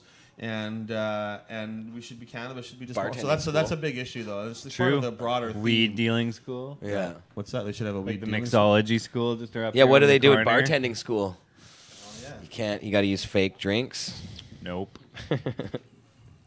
All right, so let's see here. What's next? We are protesting in solidarity with those around the world who live in more repressive regimes and suffer torture and execution over cannabis. It's true. Absolutely. One of my heroes is Muhammad Luqman, a guy in. No, do I remember his story right? After smoking all this weed. Oh, shit. Is he? What country is he in? Is he in Malaysia? No, he's. Well, that's in, one of the places that kills people for Damn it. it, he's not in Malaysia. No, I should know this. Damn it. But Muhammad Luqman was facing the death. He was running a compassion Oh, with club. the oil or whatever. He was running a compassion club for people, including his mother and other local people. Look at his picture. He's a very friendly, smiley guy. Can you Google Muhammad Luqman? Luqman. I just want to know what country he's in. And he's basically changed their whole system there anyways. He was on death row. They were sentenced him to execution because he's providing cannabis over the certain amount. And it wasn't even that much. Like, it's what I've got in one cupboard at our dispensary or whatever, right? And no C, no, just Luqman. And that should come up. Maybe put cannabis or something, but that might come. There you go. There, Lawyer for second death row inmate. So that's from last year. But I'm just trying to remember what country he's in. Is it in? It's lawyer. Yeah, that one right there. What country is it? It is Malaysia. Was I right about? Is it? Yes. You look at the. I don't know if you can. Yeah, you can put that up on the screen. I mean, look at that guy. That's after he's been sentenced to death by hanging. Right. I mean, that is a level of bravery that I, I mean, I'm willing to take risks and do stuff, but like, if it was the death penalty for running a dispensary like I do, I would not be doing that, or I'd be pretty nervous about it. But this guy, Malaysia, and because he's facing the death penalty, they raised such an outcry that they basically are going to legalize medical cannabis in Malaysia now because of this guy. And his challenge. And he's just one of many people, and many others who may not be activists, but just regular people who get caught with cannabis and who are terribly punished. And it's not just in Asian countries either, but certainly some of them are pretty harsh. But even in the States and even in Canada, many people. But yeah, so torture and murder or execution for cannabis is a real thing in the world. it happens fairly often. You know, Saudi Arabia executes hashish dealers with a sword in the town square. They cut off their heads, right? Off. Not all of them. Some of them might only get whipped or get some other body part cut off. Chop. But if you're a big one, they chop your head off, right? And then they torture people. Losing this is very real. You know, it's not an exaggeration to say this happens, right? And I can call up other pictures of other people who've been executed in that. Mostly it's Asian countries, but even in the U.S., you know, the land of the free, people often get very harsh sentences. There's Rastafarians in jail right now in the U.S. If you Google Rastafarian, you don't have to do it for this, but if you Google Rastafarian haircut, solitary confinement, there are dozens of these people who are in prison, often for cannabis offenses, who have spent decades in solitary confinement because they don't want to cut their hair. Because their hair is part of their identity and their religious beliefs. Yep. And that's a form of torture alone. Solitary is a form of torture. That's absolutely recognized and very real. Yeah. And so anyway, so that's just part of it. You know, it's not just about us in Canada. We complain a lot. We have a lot to complain about, but it's also about setting a good example and fighting for countries around the world. And Canada really should be calling this out and talking about it. And, you know, the Philippines and their murderous war on drug users and amphetamine users. And we did a little bit, and Trudeau did talk about it a bit. But we really need to be. He also sells them a bunch of weapons too, though. And the same with Saudi Arabia, that we sell them weapons while sort of mildly saying, "Hey, maybe you know." But we need to be standing up more and recognizing that cannabis and the drug war is a big human rights issue in Canada, as a supposedly peacekeeping and human rights focused nation. We should be talking about that more, and that's part of why we're at 420. There you go. That was a great list. That was the whole list. Woo, we got through it. Good. The full Monte, as it like I did want to read this last little piece here because you said you can go on and on. Anyone who says there's nothing to protest isn't paying attention. And you say a protest is an act of civil disobedience designed to challenge existing rules, draw public attention to an issue, and create social and political change. In all those regards, 420 is a very successful protest. Yeah, I mean, we get a lot of discussion, a lot of questions. A lot of them are harsh questions and biased and stuff, but we're still having this debate. We're drawing attention to the issues around this. I think it's a huge. I mean, I think it's very successful. Yeah. And people say other protests don't have booths and stages. It's like, yeah, well, some of them actually do. First of all, there's been many protests. Music is a key of every protest. I mean, music and singing and songs, it was always part of a protest event. But Definitely. We're a very successful protest, right? And we've accomplished a lot. And it's amazing to look back over the 25 years because it was such incremental change. Just a little bit every year. A few more people would show up. One guy would show up with some bag of joints. We'd give away some joints at 420. We'd start raffling off weed, trying to figure out a way we'd get weed to people without getting in trouble, right? Sell bong hits. We sell bong hits. David Malmo Levine was very instrumental in creating this. He really... I think he didn't do the first 420, but he really helped turn it into like an event where you can get cannabis. And he would make a circle and get people to come in. Yeah. Dealers, you want to buy, you want to sell, come in. We're going to make a safe space for dealers and buyers here. And you sort of keep the cops out on the outer edge. Let people come in and do trades and buy and sell cannabis. And then it got more and more... People started bringing bigger bags. One guy just brought a folding table, set it up, and had his big jar. We were like, holy fuck, that guy's got a table. Is he going to get busted? And the cops didn't do anything. And then next year, people were like, you can bring tables to 420. And then there's a whole bunch of tables. And then there's so many tables, we got to organize this a bit. People are fighting over tables. And there's costs involved. And we're giving away all the costs as you start getting bigger and bigger, too. Yeah. It actually, I mean, really, the whole organization side of it, I think, came out of this idea that we wanted a stage that wasn't just some piddly little thing on the side of the stairs. It was dangerous, actually. Yeah. It was that there was so many people coming and gathering around those stairs. You know, having some sort of structure there was almost imperative to not having some sort of problem. So now we need... Yeah, I can do another one. So now we need a better stage. Now we need a better amplifier system so we can talk to everybody in the crowd. Oh, a lot of people are coming. We better get some porta potties so people have a place to go. Exactly. We're making a lot of garbage here. We need a garbage cleanup and a garbage crew. We got to pay those guys or give them some joints anyways, right? Oh, now there's other issues. Now we got to... It continues to grow. It's getting so crowded. Now we need a second stage because it's too crowded. We can't control everything, right? Oh, we've got to let the costs continue to escalate the bigger it gets, right? The more and more complicated things that you don't need. People are like, well, you're charging people, you're making all this money. And we've always allowed a free space. And if we can make it all free, like if we didn't have any costs, I would be happy to have it just be, charge $5 so we keep track of your spot. But the reality is, this thing costs now like well over $150,000 in our own costs, plus the $60,000 we pay to the city just to put it on, right? And so it's really grows. And people say, well, it's making profit. And well, you know, it doesn't right now, but I would love it if we could pay the city cost, aside from policing. I don't really want to pay that, but if we could pay all the other civic costs, if we could cover all of our costs, and we could have 20 grand left over at the end to give to charity or to put towards, that would be awesome. Like, why would that be a bad thing, right? I don't feel that's wrong. No, it'd be good. It'd be wonderful if 420 made a, you know, but we've 420 is a non-profit, so it will never make a profit. The goal of the event has never been to make money, right? Yeah. The goal of, we only started charging because our costs were getting bigger, and it was also a way of controlling stuff. But we charge you a fee, so we have a control over things, right? Yeah. That we know people have a reason to reserve and stuff. But you know, shit's expensive. We have to pay for a lot of stuff. And like we've ground about sonar coming up here. We've argued about the free zone stuff too, because I always feel everybody should pay. Why are they? If they're, you know, we have a lot of costs involved, but I also understand that it's good to let people. And people show up with bags of stuff and wander around. I would not want to be like, that guy's got a bag of joints. That's not permitted. Shut him down, boys. Like, no. The whole point of the event, right, is to be free. I would never want to stop those kind of things happening or anything. And you know, the only issue with the free booths is if they do stuff that's irresponsible, it's harder for us to control them, right? Because we don't really know what's going on. And I'm you know, the future, who knows what it's going to hold, but I do think it's possible that some of these politicians might get it in their heads that they want to try to stop us from selling illegal weed products at the event. You know, they might try to come down hard on the vendors or something once there are more legal options out there. Well, you know, we'll see, and I think it's going to be a few years before there are more legal options. And, but that won't be happening this year at all. No, I don't. It depends how. I mean, I don't think the VPD want to be making arrests, and I don't expect that to ever happen. No. But you know, we saw, for instance, in Alberta recently at the big cannabis event there was a guy selling edibles who didn't have permission to do it from the event either. Yeah, but they didn't send the cops in. They sent in the liquor gaming cannabis board, and they just fined him, right? So it's not because he was selling liquor. They wouldn't call the cops necessarily, so they fined him and seized his stuff.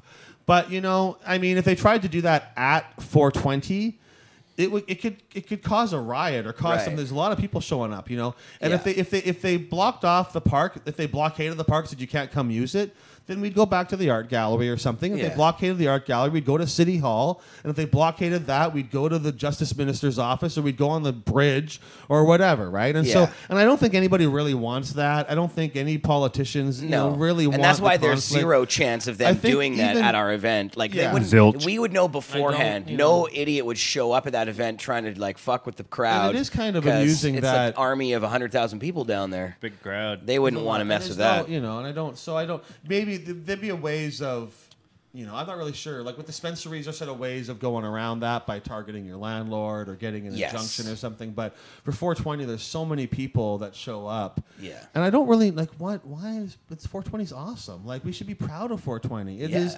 it's a totally grassroots, non-corporate event. There's no other event of its size in the city that doesn't have like corporate sponsors and a sort of thing. And I think that's really quite wonderful. It's grown totally organically from a few dozen people to this massive thing.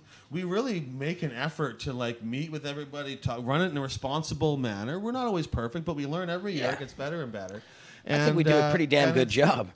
And like, isn't being civilly disobedient against the cannabis laws? Like, isn't that a good thing that we actually kind of like here in Vancouver? Yeah. Isn't that what people in our city want? Like, that we should be proud of that. We're proud of the dispensary movement that's influenced the whole country. Proud of 420 in Vancouver it wasn't the very first April 20th cannabis rally ever, but it's the longest continual one. There was a few individual ones, and it's inspired every other one in Canada, right? Toronto has quite a big 420. Yeah, might even be bigger than Vancouver's now or at some point because there's a bigger city, right? Yeah. And there's dozens of cities, and it changes every year. Some years is a lot, some years some drop out, but 420 as April 20th. And in Ottawa, they get a permit, by the way. They're granted a permit to go smoke weed on Parliament Hill. Yeah. They're granted a permit for that, and many other cities grant them permits. It's only but Vancouver. The park board can't give us a permit for 420 in Vancouver. Yeah, I know it's and it kind of it's also you know so legal or not, it doesn't really matter because this is a celebration of our culture. This is a cultural event,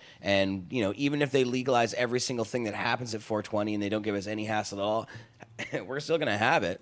Like, why wouldn't we have it? This is our cultural event. So, well, people say, it's all legal. I say, look, I'd be happy if everything at 420 was legal.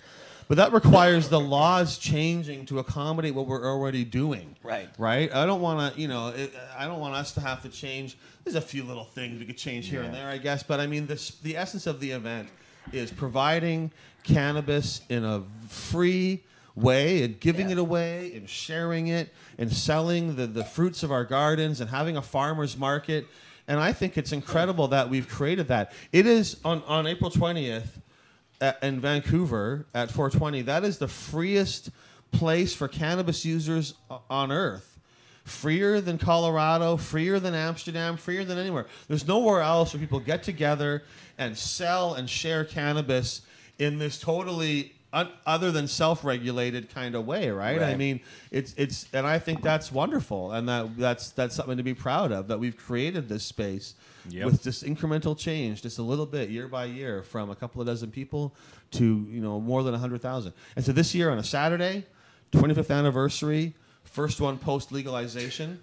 Going to be off the hook. I still think we should have taken up double the size and taken up the other half of the beach as well. It's pretty challenging with the kind of the terrain and stuff there, but ultimately, if we ever did move 420 from Sunset Beach, it would only be to get a bigger and more prominent location, because we really could use a bigger space at this point. I'm just not sure where that would be, but I mean, Sunset Beach. Just go across from the beach on the other side in Kits. I mean, Sunset Beach is one of Vancouver's public squares, right? It hosts Pride Parade, marathons. I don't know if I already listed.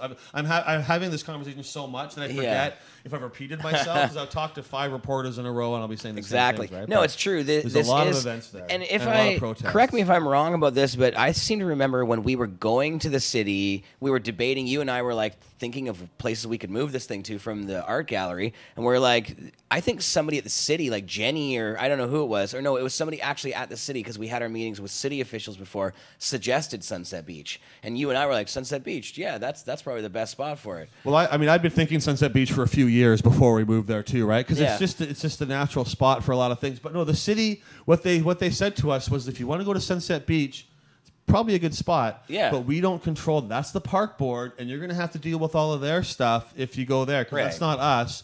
We're a little more cool over here at the city end of things, but they don't. But then again, they didn't really offer us any good spots either, right? And most of the good spots are park spots more than city-controlled spots, like Malkin Bowl or something in Stanley Park or whatever. Like, for our event, you need a grassy area that people can sit down. Yeah. Well, and it's funny we had everything that's happened recently with the P&E and all that. It all happened 2 years ago.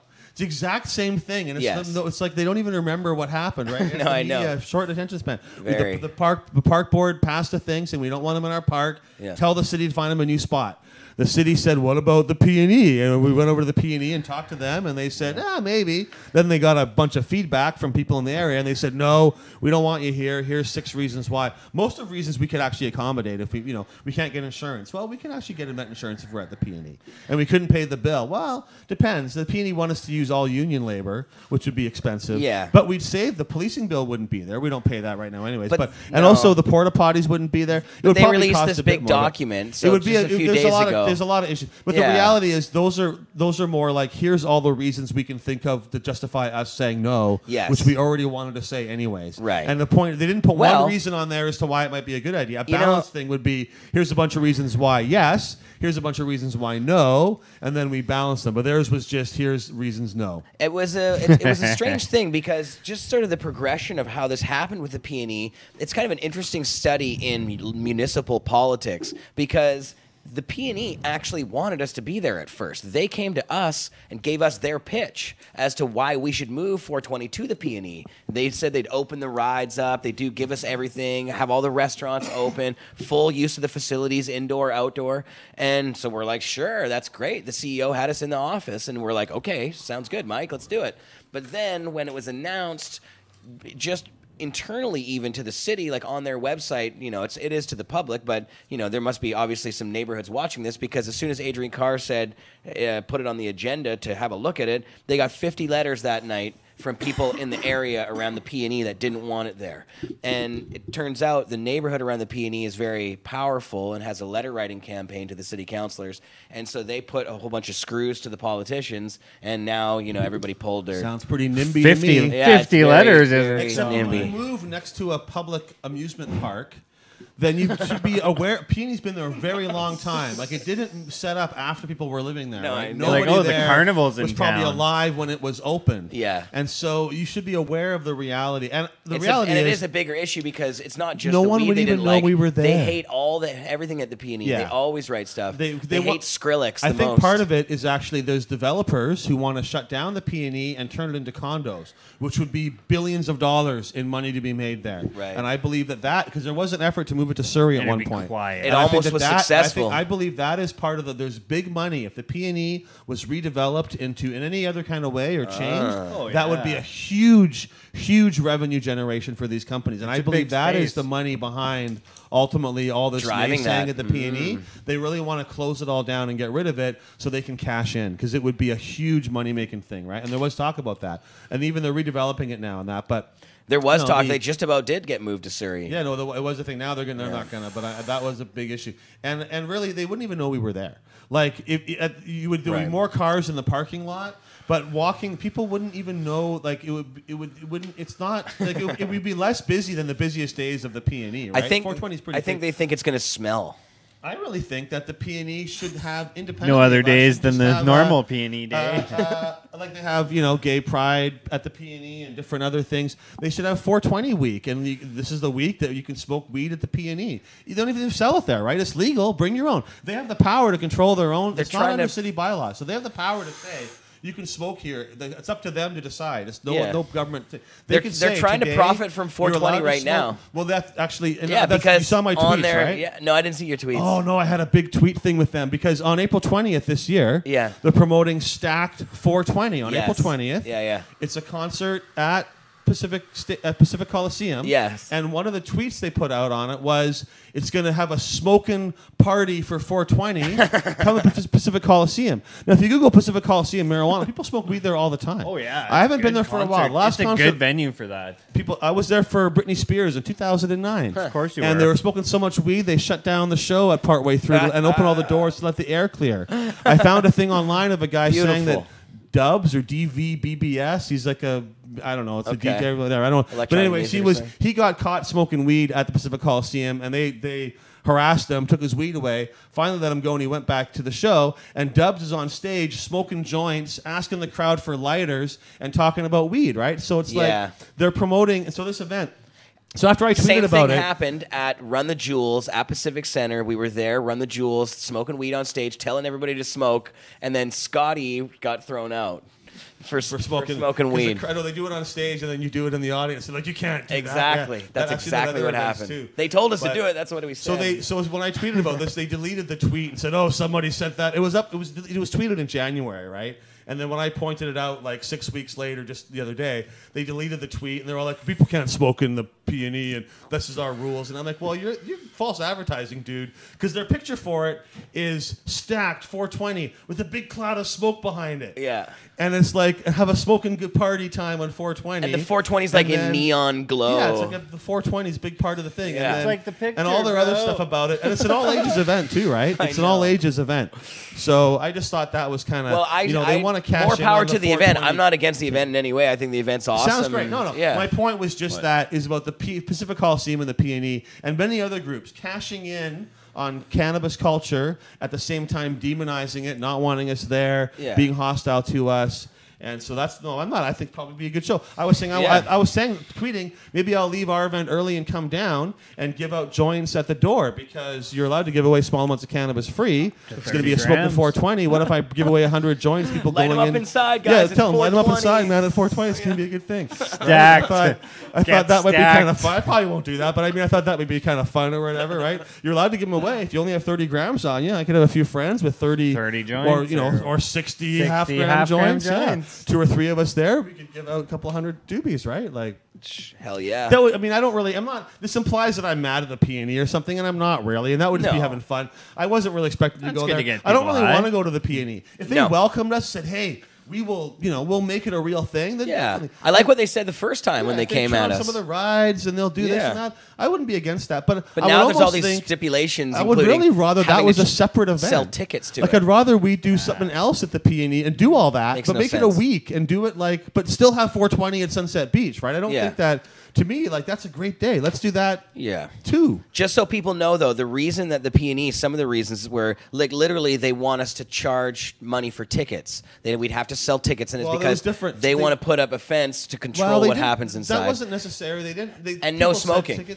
Yeah, well, that was in their own document. In the last one they put out. But they actually have, that's their own decision. Yeah. Just like it's the park board. But they said no city bylaw controls smoking at the P&E. No. So they could say, if they say no smoking, that's them saying no smoking because we said no smoking. And that was their out, right? That's their board came up with this document so that they don't have to be bothered by the politicians. To me, if we did use the P&E, I would want it to be an all ages event, but I wouldn't mind if maybe the area where you can buy cannabis is adults only or something. That'd be good. But that's fine. Or even something like that would be fine. But I think people bring their kids, and there's some kids who are medical marijuana users too, and others who just they've got kids and they want their kids to be there. And I don't see any. You can drink next to your kids. You have all ages beer gardens. Yeah. And no, that'd be fine if we had the weed area or like the but they also wouldn't want to control where people can smoke it, and to me that's annoying. No, that should be everywhere at the event, or at least smoking on the rides. No smoking zones or something like that will be fine. If they want to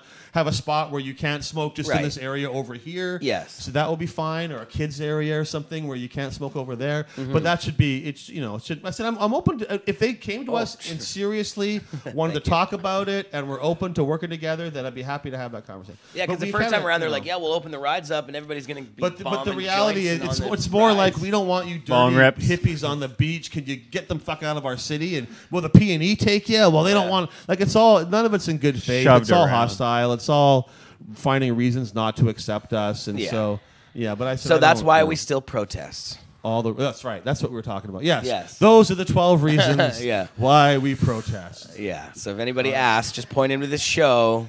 12 reasons why. And again, I think that every time they ask, well, it's legal now. Why don't you guys just go away? Even just that question is an insult. It's like, did you ask the gay people that about the Pride Parade?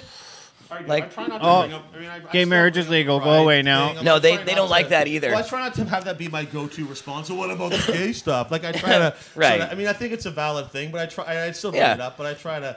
But you can't bring it up because if you bring up, they don't like comparing ourselves. They don't like us comparing ourselves to any other and to me, it's liberation group. It's not the same any more than gay rights and women's rights or racial equality or other issues are the same. No. But they're all interconnected. And the whole war on drugs all was born specifically out of racism and basically an excuse to target certain racial groups.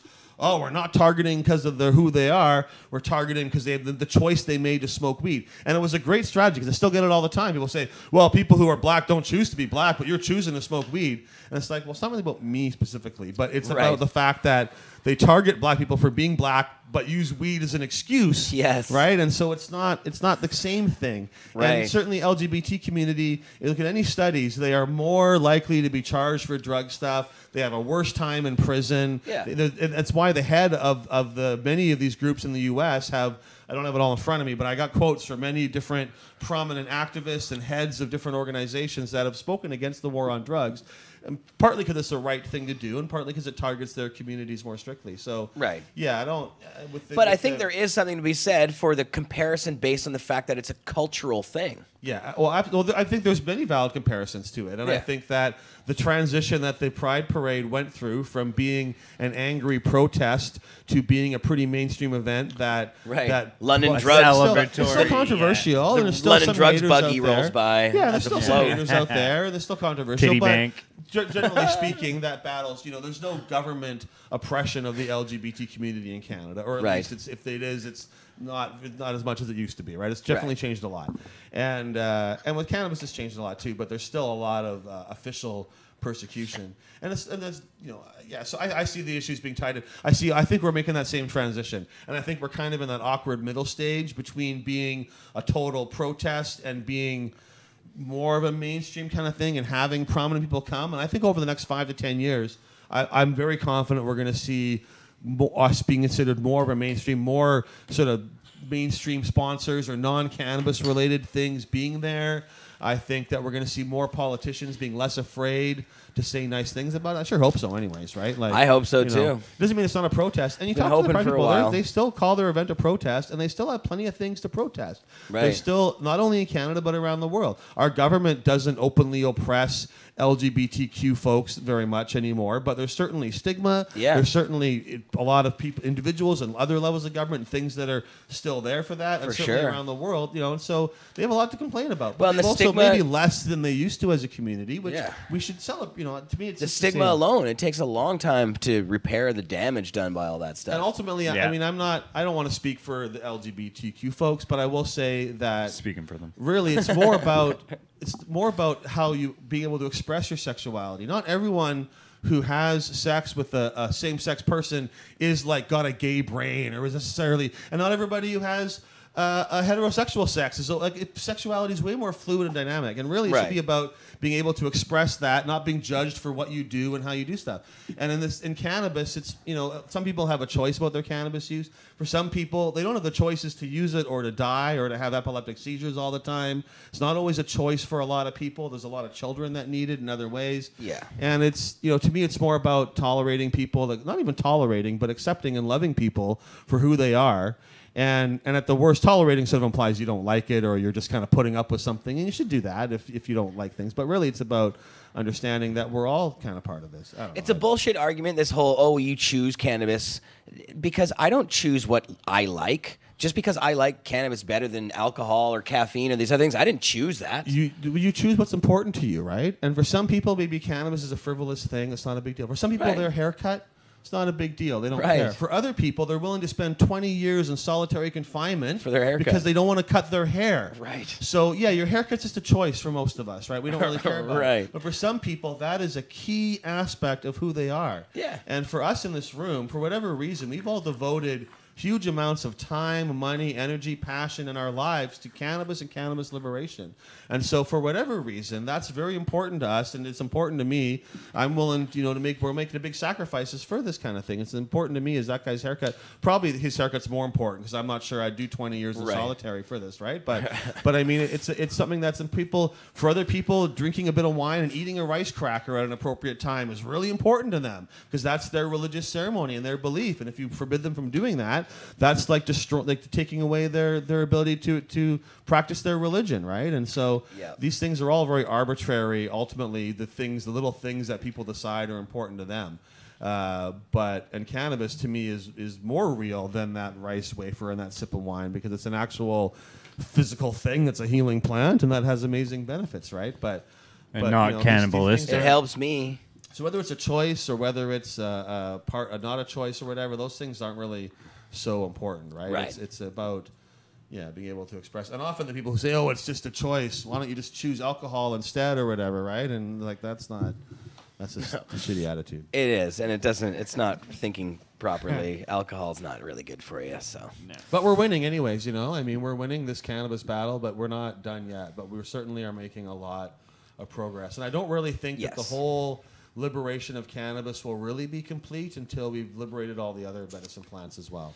Agreed. I think that broader shift of change will have to happen. And cannabis, I think, is leading the way for that. And the next step, I think, will be the entheogenic plants. And we're also talking about heroin compassion clubs, which Speaking is a of, wonderful idea. And weren't you working on a little project? Is that still? we can talk about a few different things. Yeah. I mean, I don't know how I'm Next door feel like to I've been High talking Score about there. that. Yeah, well, that's still kind of, I'm opening up a place, but that's still a little, that specific location. But I'll talk about some of the things I'm doing. My Overgrow Canada campaign, we give away cannabis seeds. You can still sign up at overgrowcanada.com. Yep. But also, I'm encouraging people to grow poppies this year. And I'm not really supplying the seeds, although I do have a stockpile. But you can get good opium poppy seeds from several of the links on Overgrow Canada for like $5 or $10, right? For a vast amount. And they're talking about heroin compassion clubs, which I absolutely support. But why not also make opium tea available and smokable opium available? I really think, you know, if you're an opiate user looking to in a supervised injection site, rather than just giving you a clean needle to put your street drugs in, why not say, hey, do you want a cup of opium tea, or do you want to try smoking it, or do you want some clean heroin that's not from the street? They should be offering people safer. They can even charge them for it cost, because the cost of these things, if done properly, is almost nothing anyways. But so I'm trying to crowdsource a supply of opium, hoping people will just take it upon themselves to grow a bunch of opium poppies on their own own property and then cut off the heads and mail them to me at the appropriate time. And I'm going to take all those heads and make a bunch of opium tea and give it or provide it at low cost to people that need it. And the more I get, the more I can supply. And I really don't want Wow.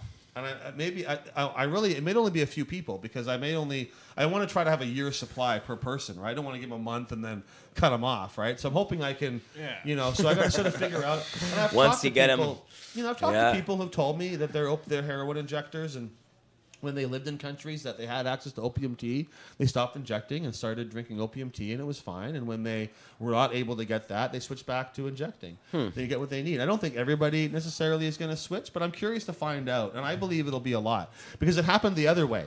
There's all these studies and stuff showing in Asia and in North America, including here right recently in Canada, when people are drinking opium tea and you take their opium tea away, heroin use skyrockets. And it happened here in Canada with the Southeast Asian community and BC and other parts of the country. Well, then you definitely want to make sure your supply's okay. Yeah, so you want to, I'm not giving it to people who aren't already taking opiates. If you want a little bit, maybe I can cut you off a slice. But really, it's for people who are already opiate users. I'll stay away. And try to give them an alternate source to injecting street heroin, right? Or street fentanyl. So that's really what it's about. So I'm only going to give it to people who are already referred to me from the opioid overdose prevention site. Nice. I have no idea how much I'll get. Some people have been quite enthusiastic who say they've got a few acres and they're going to do it on a large amount, so I might get a lot. But we'll see what happens. It's kind of a funny idea, but I think they're talking about a clean drug supply. I can't get clean heroin. If I could, I'd make that available. I'd open a heroin compassion club like they're talking about, but I can't. But I'm thinking, what can I do? How can I get, if everyone grows it for me, maybe I can get enough. We got a lot of people on this overgrow list. Maybe some of them will grow some opium poppies for me. Pretty easy to grow, and it's not that hard, and so we'll see what happens. And but I've had a good response. We used to have them in my garden when I was a kid. My dad grew poppies. I remember him there. And we'd you could cut them open. We didn't do anything with what was inside, but you could have. I guess you could have. You got to get them at the right point, and then you can either put a cut on them and the latex oozes out, then you scrape it off, or you can just cut off the whole head and kind of boil it and extract it out that way, which is probably more what I'll be doing because I don't want people. It's also a bit tricky to do, and also it's very much of a heat score. If all your opium plants in your yard have all been scored, I'd rather they just all be there than one day they're just the heads are all gone, and the next day it's in the mail. You're not allowed. I don't want anybody getting. Are they looking for this, that? Right? Are cops looking in your garden? Well, they're not looking around, but if you've got 2 acres of property and it's all filled with opium poppies, they might wonder something. And if they see your poppies have been scored and there's latex oozing out of them, on your yard, then that's a real heat score, right? So those are issues, and I don't want anybody getting busted for this. But I'm doing that. I'm also doing a few other things as well. I got some new projects coming up. Well, and what are the penalties for doing something like that? If you had a garden opium poppies, opium seeds are specifically exempted from the law and are legally allowed. So you can buy them in large quantities. But the flowers, production of opium poppies or opium is illegal.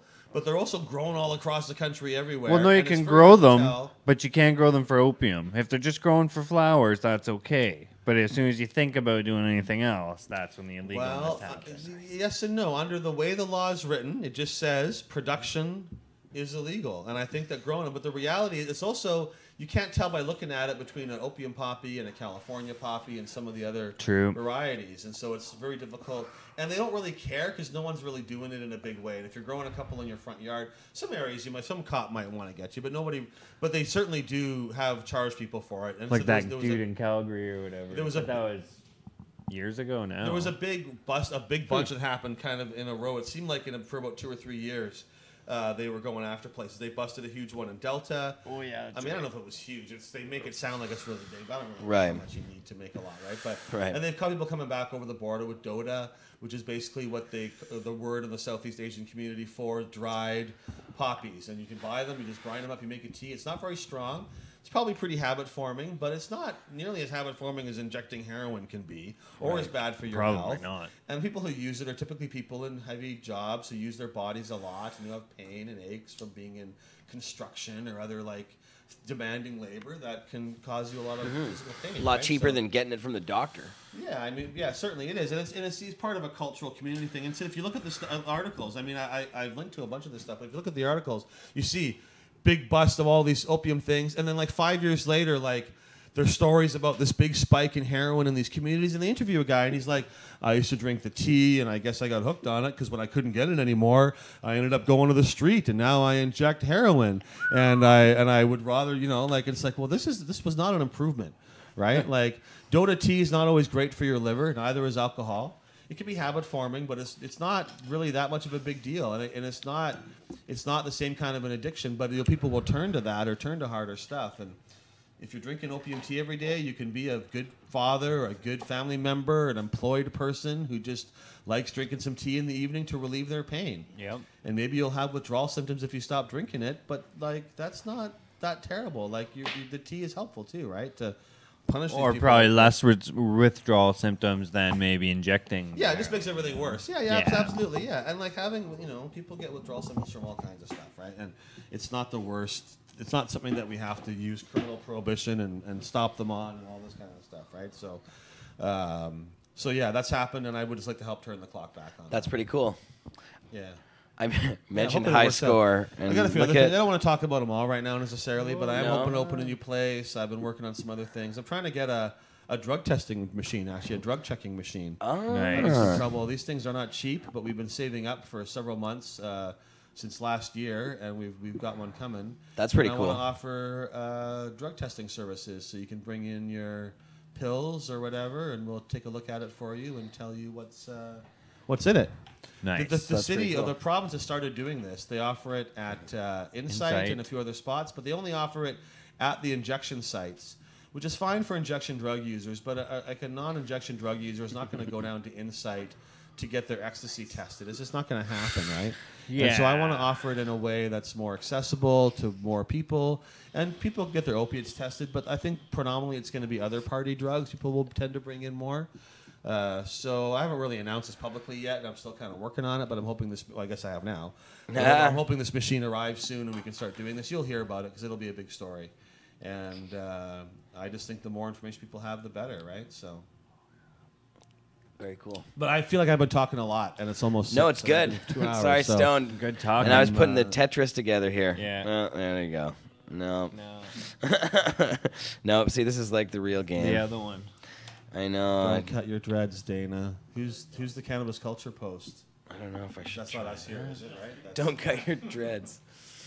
Yeah, that way. Like I did that. used to have long hair, and I did do a ceremonial hair cutting at an event once. Actually, that was even before the Cannabis Culture days. It was some beach event we had. I had my girlfriend at the time cut my hair on stage. And so I remember the reporter asked me, "Why'd you get your hair cut?" And I said, "Oh, well, with marijuana prohibition, we're all going to jail. Might as well get my hair cut and get ready." That was my quote on the news. That's not the greatest quote or whatever, but that was my. That was like in like 1991 or 92 That's or something. pretty funny. It was a thing. It was actually at. Was it even at Sunset Beach? It might have been an event we did at Sunset Beach even. I'm trying to think now. It was a long time ago. But I just remember getting my. She shaved my head on stage. She was like, "I don't know why you're making me do this, but all right, I love you. Whatever. I'll shave your head on this thing." And That's funny. yeah, that was a long time ago. All right, are you doing more show? Should I go, or are we? Sorry, am I the whole show? I got You're just carried playing away Tetris. with. I got carried away That with looks pretty Tetris. fun with Tetris. It is Tetris very light fun. block. Yeah. Thanks, Mr. Cookie, for the present. That's very cool. No worries. Yeah, I we figure should- it fit the high score Yeah, theme definitely pretty good. take it to high score and keep it rolling. It's very fun. These things are cool. Sorry, yeah, Dana. I mean, yeah, that was a good show. Thanks for coming on and talking so much about everything. I'm really high now. That was really good. I'm glad we got to go through the whole list of all of the reasons that 420 is indeed a protest. That's only half of them, right? I mean, there's plenty all of the other things lists to on- protest yeah. about. Yeah, Oh, that's yeah. good. All the I mean, ones there's on lots your of other- list.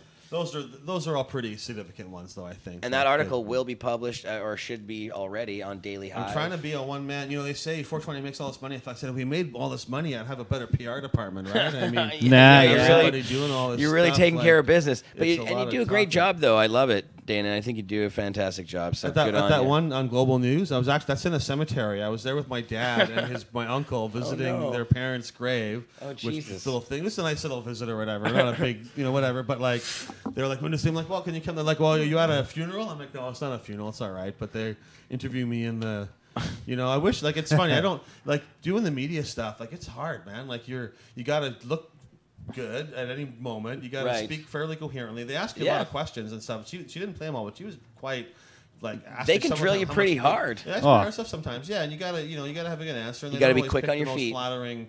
They're usually pretty fair, right? But they don't always pick this part you wish they would pick to play or whatever, right? And like they come to my house True. all the time and comment, "Oh, come, we'll do it in the front yard or whatever," right? And my neighbors are like, "Why does this guy got video cameras and CCTV news and CCTV news waiting or whatever and stuff?" But The like, neighbors like, know I you're like doing it. famous. I enjoy sort of doing it, but it is like a thing. Like it takes a lot of time and effort Yeah. to do the news stuff and to be there, and you don't get paid to do any of this stuff. Right? No. It's all just because you want to be the spokesperson, and I think I'm good at it, so that's why I like to do it. because Hell I yeah. wanna Yeah. represent, right? But I think you're very good at it. No, we need you, Dana. Lord knows. to not get mad at them either, and to just do that. Oh, fuck you! What do you mean? Do I make money? What do you know? Yeah. Of course, I don't make any money off this thing, you goofball. Exactly. Insulting question. To me. Yeah, and they can set little traps for you. Like Although- yeah, no, what were you They going do. to say? Sometimes they're harsh. A lot of I will say sometimes after the interview they'll shake my hand and say, "Hey, thanks for all the good work you've been doing. I support what you stand for." Right. So Yeah. I get that too. And they don't put necessarily doesn't necessarily mean they give me the good coverage because the reporter also isn't the one that always edits their own story or puts the headline in place or whatever either. Right. So No. not all like that, but sometimes they're like, and some of them get to know me because I see them again. I'll have a sort of a working relationship with them for many years, right? Where they'll interview me over and over again. So you kind of And they'll often get to know each other. The reporters that come here sometimes will tell us, "Oh yeah, we're going to do an angle this way," and then we watch it later, and it's a completely different angle. And then when we talk to them, they're like, "Yeah, that's just how they edited it. It had nothing to do with the reporters." So you know this is the worst example. And when I learned a lesson was David Malmo Levine used to have his weed selling club. This was over 20 years ago, 25 years ago. Yeah, the Herb He was School. getting shut down. No, this is before the the harm Herb reduction School. Oh, before the harm It was reduction. like the Dutch Embassy. It was called. Oh, okay. Had a few different names because it moved around a lot because he got busted. He was in Burnaby for a Dutch while, Embassy. right? He was in Vancouver. People would rob him as well. He got robbed. The cops would come and raid him, and the people with masks would come and rob him. Yeah. But for a while he was selling to anybody over 13, I think, or over. Oh, my He had Lord. a real low age limit on it. And he has all those justifications why. And Right. you know, fair enough. Your kid's going to be smoking weed anyways at that age. Yes. You want them getting it from David Malmo Levine, right? But Yes. maybe you don't. You know, whatever. Anyways, it was 2020. I think it was 2020 or Nightline. Maybe it was Nightline. I don't know. Some American show, and he wanted me there because he wanted some backup because this was like big media, right? It's a very Yeah. popular American It's huge. show. And so they talked, and they asked a lot of questions. And there was one girl there, and she talked quite a bit to them about her relationship with her mom and her cannabis use and this and that. It was quite a nuanced, emotional thing. At the end of it, she said, "Hi, Mom," and because she knew her mom was going to be watching, right? And they talked to all these people, and they didn't even when they used it, it was just about kids and weed. They didn't even mention they were in Vancouver or in Canada. Didn't mention David Malmo. The only quote David Malmo Levine got was with his big hat on saying, "It's magically delicious." And then other than that, that girl, the only quote they used from her was her saying, "Hi, Mom," with a joint in her hand. And it was the worst, and it was just about kids and weed. And they couldn't get any American magically minors delicious. to go on camera with joints. There weren't any people because they fucking go to jail, right? What American They're like, teen is going to "Fuck be like, that." "Yeah, I'll go on the news with a fucking blunt when I'm 16 or whatever," right? Wow. So it was the worst I've ever had been that bad because Dave was crushed because he had worked so hard and enunciated all of his arguments and created this environment for them to come and to do this interview and explain why. You know, all this stuff. Well, And he it thought is magically delicious. Yeah, and all he got was that one line, making him out like, "I'm the Pied Piper of weed, and I've got all these kids, and it's magically delicious, and I'm going to get your kids stoned too." And like, it was just it was, and it didn't even say where they were, right? He got totally That's screwed cruel. by that, and Yeah. you know, you do learn. I mean, not so much that you can't really help, but you just No. sort of learn. When I first started doing media stuff, they want to smoke a joint on camera, sure, whatever you want, put me on the news. Now I'm like, no, I know how to pose. If they want me to Right. stand over here and do this, I'll be like, actually, I'll stand over there, and I'm going to say that instead. Like I've Yeah. been at Cannabis Culture, we'll put you in front of the bongs. I say, actually, how about you put me in front of the bookcase instead? Like, oh yeah, sure, whatever, right? Yeah. But it's just little things you can you learn. You can actually decide, and they'll normally just go along with it, right? They don't necessarily tell you what to do. They don't No. have that. You know, I'm a volunteer anyways, right? But you can Yeah, start and to they're learn just how trying to think of a sensational way to present Yeah, it you anyway. can't always control it because they can Yeah. edit you and they can just cut you out entirely if they want, right? But I mean, I try to. No, you do a They fantastic job. They have your voice, picture the bong case. You're very They did that, sensible, yeah, Dana, yeah. with the media, and I think you do a great job. They to, present you fairly. I didn't get to actually see the one that we just watched, but most of the interviews I've seen with you, you're presented pretty fairly. Yeah, I agree with that. So around 420, it's the worst time. They get the facts wrong, the numbers are wrong. It's all very hostile sometimes, and then the rest of the year, it's like pretty favorable, or at least fair. I don't always get exactly what I want, but I think okay, well at least they're kind of listening. And I also one thing I like about Twitter is you can call out reporters on Twitter, and often they fix stuff, right? Like they're also you think that a lot of it's malicious, but sometimes it's just they're writing 6 stories that day. They're not an expert, and they're all topics they're not experts on. They got to learn a whole bunch of shit. Yeah. Like the one on Global News, they said the park was closed for 10 weeks after the event. Well, we know it was only closed for 4 weeks, but if you just Google it quickly, they said we're going to close the park for 10 weeks. You got to actually do a bit of searching to see, it actually only closed for 4 weeks. But most of the stories say it's going to close for 10 weeks. I don't think that was them, we're going to get those 420 guys and lie about how long it was closed. Extra weeks. No, man. They just looked at it. They made a mistake, which makes us look bad. There's a bunch of those laziness. Yeah, it's laziness. And it's also like, it's hard to... Those guys, they're not lazy. But they got a lot of stories to write. Right. All the news departments are cut down to smaller amounts. Right. And often when I tell them, often they fix it. But then it's too late because everyone's already read it. But sometimes they say no. But usually if I point out an error and explain why, they say, thanks. And they fix it. And they're not... Yeah. Totally. But it's still, someone's got to do that. Yeah, exactly. I could go on. And it's not easy to be a journalist these days. They like you said, Dana, they probably have 6 stories they're writing. They're supposed to be a jack of all trades, trying to understand all these different things that they've sometimes never heard of or don't understand. Yep. So it's not easy to be one of those guys. But it makes me wonder, though, because in every single article, there's always something wrong with, related to any story they do with us. Usually at least one thing wrong. And does that mean every article out there probably has something wrong with it? At least one thing wrong. Every article, except for the ones you have personal knowledge about, is absolutely 100% correct. Right. Yeah. Right. Must be. Yeah, it's so funny. But anyways, we're still winning, and I still, a lot of people on Twitter, people who are negative, they're usually people who totally hate cannabis anyways, right? And are against the whole thing. Yeah. And so it's not really about 420. It's just an excuse for them to complain about marijuana and try to score some political points. The haters. There's always going to be the haters. Drinking Haterade all day. But the fact is, it's looks one cool 420. People love it. People show up. If people didn't really like it, then no one would come, right?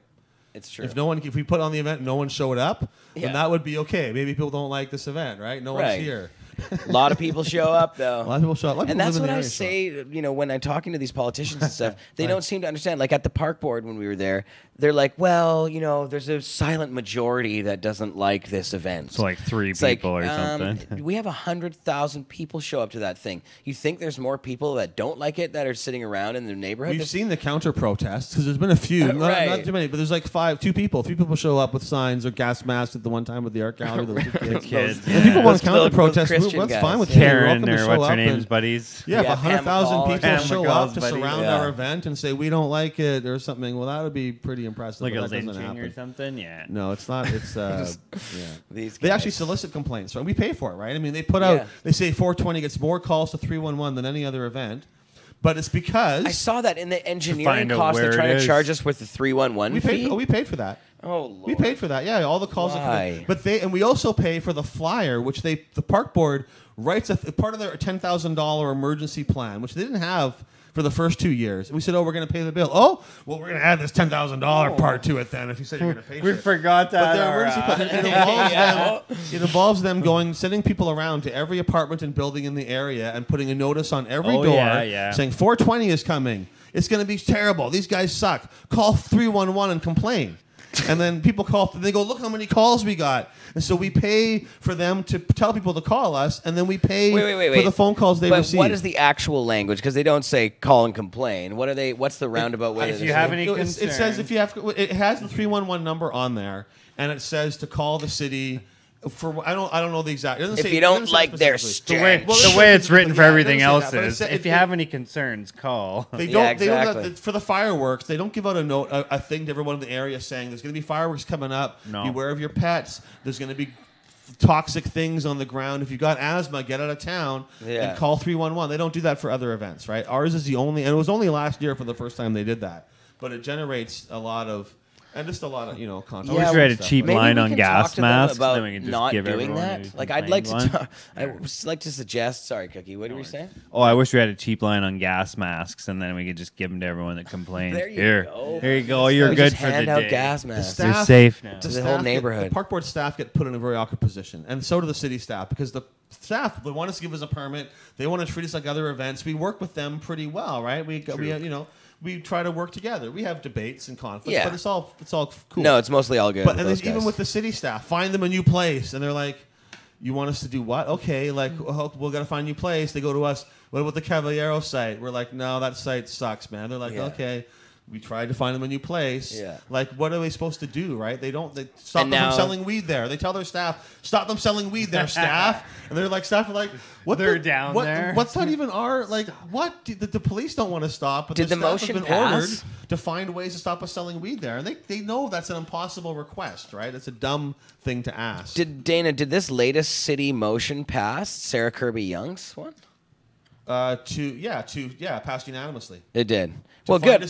to help find us a new spot. I would have voted for for next it. year. No, it was to reach out to us Oh. to see if there's an appropriate location. Yeah, that's right. They phrase it in such a way that people are like, they're banned from Sunset Beach. Reporters are still calling me saying, "Where are you going to be this year? I hear you're banned at Sunset Beach." I'm like, "What? The fuck? Like, no, what? I Like, you're know. not paying attention. Somebody asked me Where are you that gonna be today next year? I said, earlier. They're like, "Oh, so is there a new location?" It's like, no. Yeah, no, it's in it, and it'll be fabulous. But yeah, It is the odd park that- board are not. Like they're not acknowledging reality, and that motion was kind of a weird one, because it wasn't to ban us from Sunset Beach. It was to try to stop us selling weed at Sunset Beach and to help Right. find us a new spot, as if we're looking for a new spot. Even the PNE stuff's all hilarious, because like nobody invites us to these meetings. We're at the park know. board meeting. We want to speak. They won't Yeah. let us talk, but they vote to send us a letter.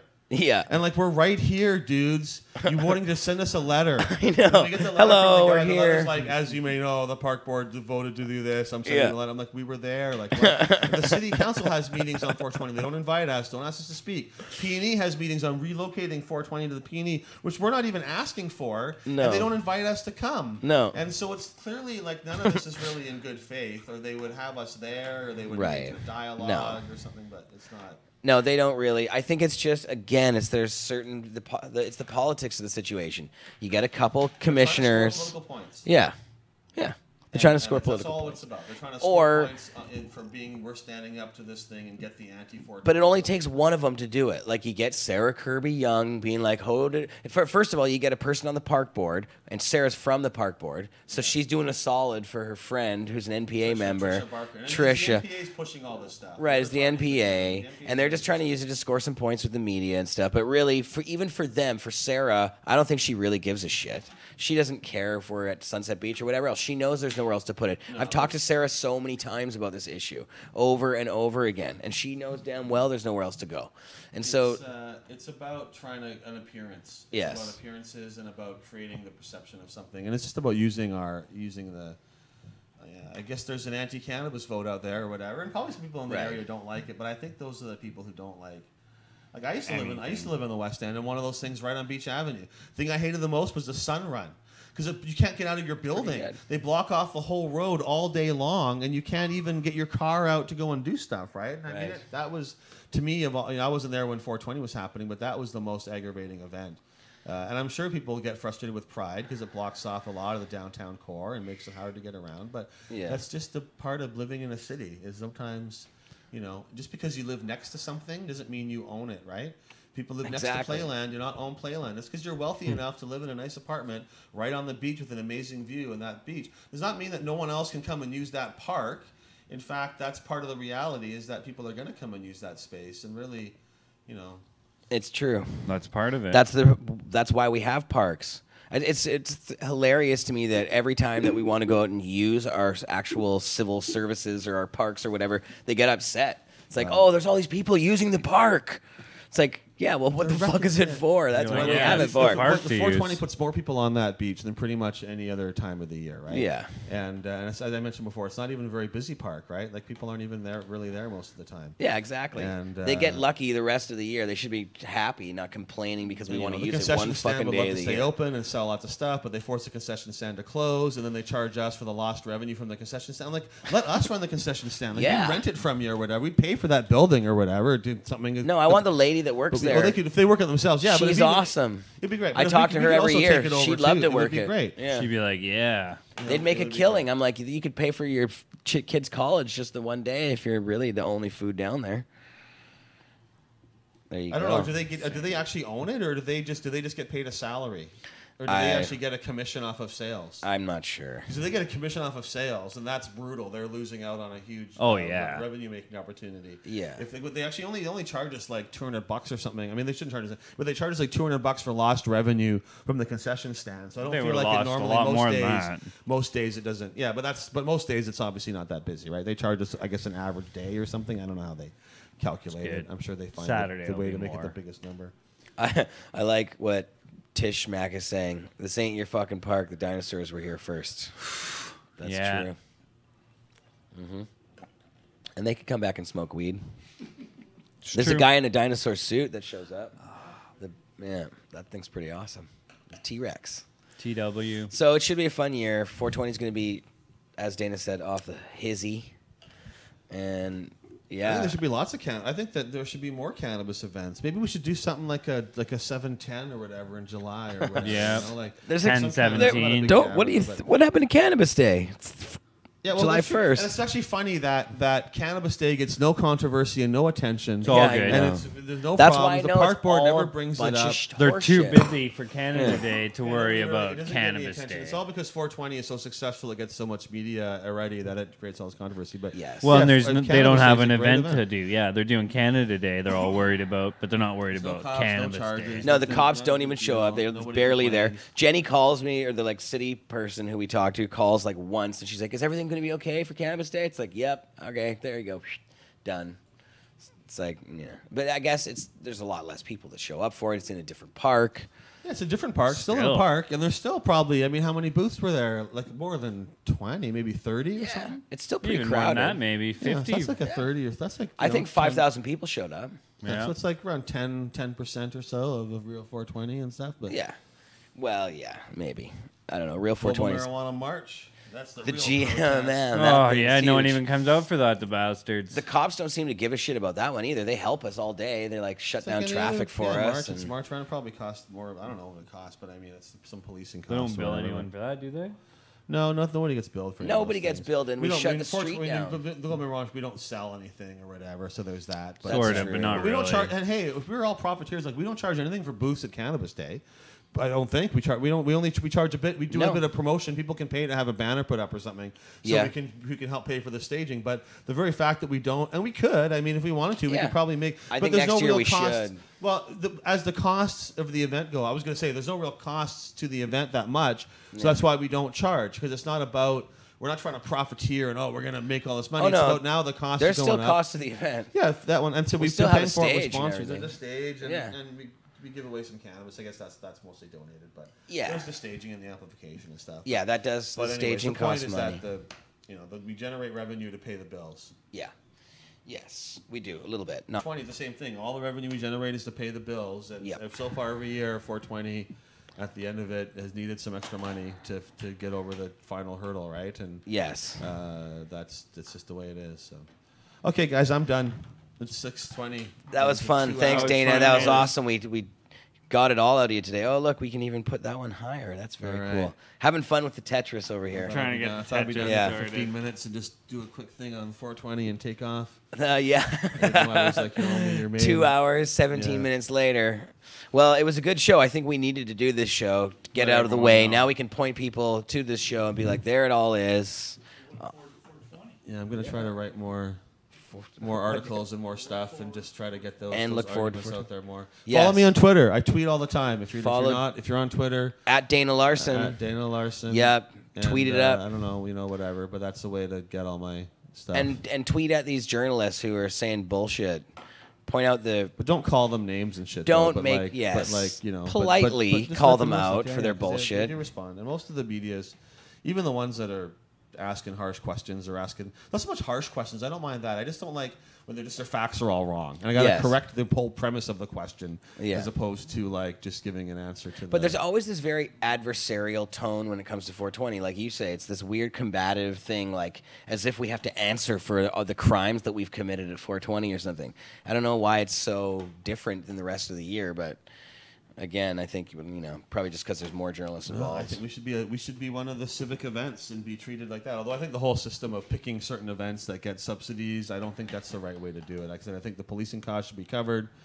You should cover other stuff if you're like a money generating event if you can, and that just makes more sense to me.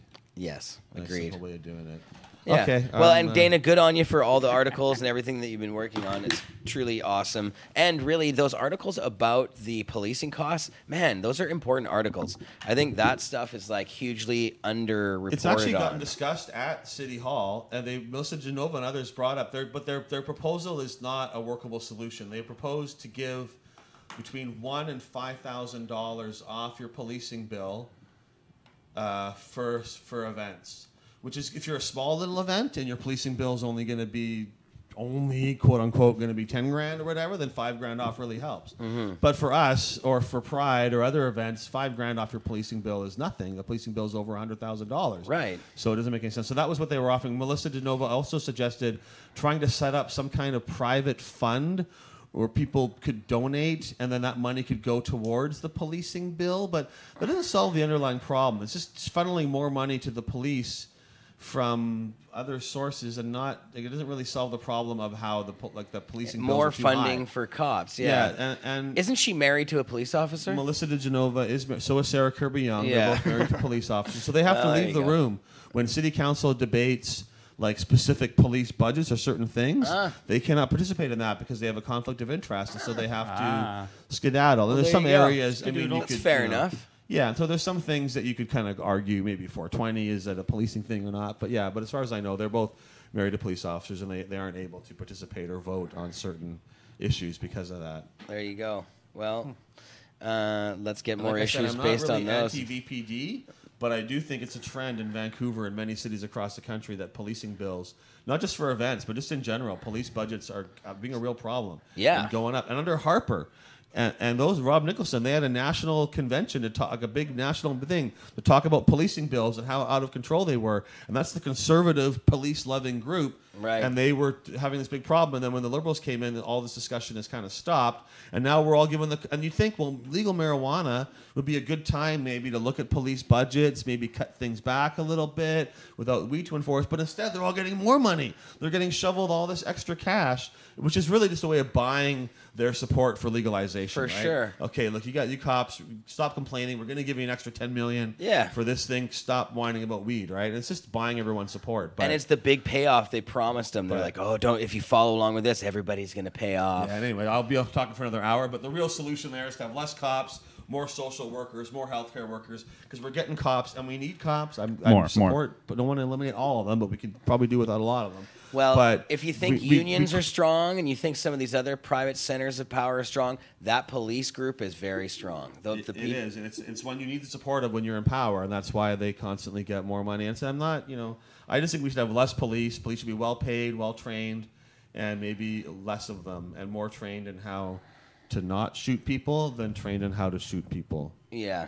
Like trained in de-escalation, and they do, sometimes they're better at that than others. Sometimes they're awful and they kill people. I sometimes who wonder totally if these police forces, like the intelligence community in the United States and Canada and some of the others, have a lot of sway over the politicians for a number of reasons. Not just because they control groups that in society have a lot of institutional power. Make your life very difficult. Yeah, if they say sure they can. Things or investigate things. Investigate whatever they want. That can, even if it's not real in the end of it. I mean, we saw in BC when they were, and this quite a while ago, I guess, when they were, what was the deck that was built? What was the fucking Mike Harcourt? Oh yeah, it was Harcourt, wasn't it? Oh no, it was Van der Zam. No, it wasn't Van der Zam. Van der Zam had scandals and stuff too. No. Anyways, the point is that they can take small things, and the police certainly have a lot of power to make your political life very difficult. Yeah. And they have a lot of people support the police, and being against the police is a very challenging position to take, right? So yeah. Although the Canadian police, I mean, you talk about wasting money. They're paying out billions of dollars to. First, it was women who had been abused and discriminated against and treated poorly. Then there's a new one of everybody, women and men, who are saying the same thing, right? And you read some of these stories of the way they treat their fellow officers who are part of their own community. If they're treating women who are part of their own community like that, then how are they treating regular people who they've got handcuffs on and life and death power over? Right. Like, if their own people are abusing each other, then they're clearly going to be really bad with everybody else, right? Yeah. So this is these are billions of dollars that's been paid out over the last while, and there's still a big case going on with the RCMP. So I think we need got less a lot of work cops. to do. Well-paid cops. I'm happy to give cops really good salary, but let's let way less of them. Yeah. And train them better and hire ones that are smarter. Yeah, agreed. Like we need more cops with degrees and stuff. Yes, agreed, very much so. But I got to say, all the cops at the 420 event are super kind, nice to us, very friendly. As an institution, I have not a lot of complaint about VPD. No. Certain officers and actions they take are not always cool, but compared to cops all across North America, the VPD, I think, are one of the best police forces in terms of tolerance and support. And I love at 420. I love those guys. They always are super awesome. Doesn't mean with there's us. room for improvement, right? Doesn't mean they couldn't be better. Doesn't mean there aren't still injustices and problems and things that happen too, right? But you know, we've had Always but and I think maybe anyways, that's it. I'm done. All right. Dana's leaving for the third time now. We just rope you back. Yeah. It's conversations. More show? No, we're a Dana show. It's and time that's to it. wrap this up. Yeah, this was an all Dana extravaganza. Yeah, there you go. And Tetris. So there you have it. Another Friday. That was fun. Mr. Cookie, thanks for coming down. No worries. All Dana, the whole crew. Very fun. And didn't we have one other person on the show? Oh, Spicoli stopped by. Spicoli, watch for his Love Gun Part 3 now. Part 3, 2.3. Yeah. The cops not wanting to get. Yeah, Dana was there for that. Yeah, when the cops. I just think, it was an honest request, and it was very. It was an honest request. I know. Roped in. I feel like maybe we shouldn't be making fun of them, but it was. in, mate. It was. I was making fun. No, I was thinking it was cute. It was like. It was very, and I feel fair enough for that. He was like, not everyone's there because they want to be there, or cops have to be there, and we'd rather not. But it was a fair request. What's amusing to me is that people are like, the cops should blockade the whole thing and arrest everybody.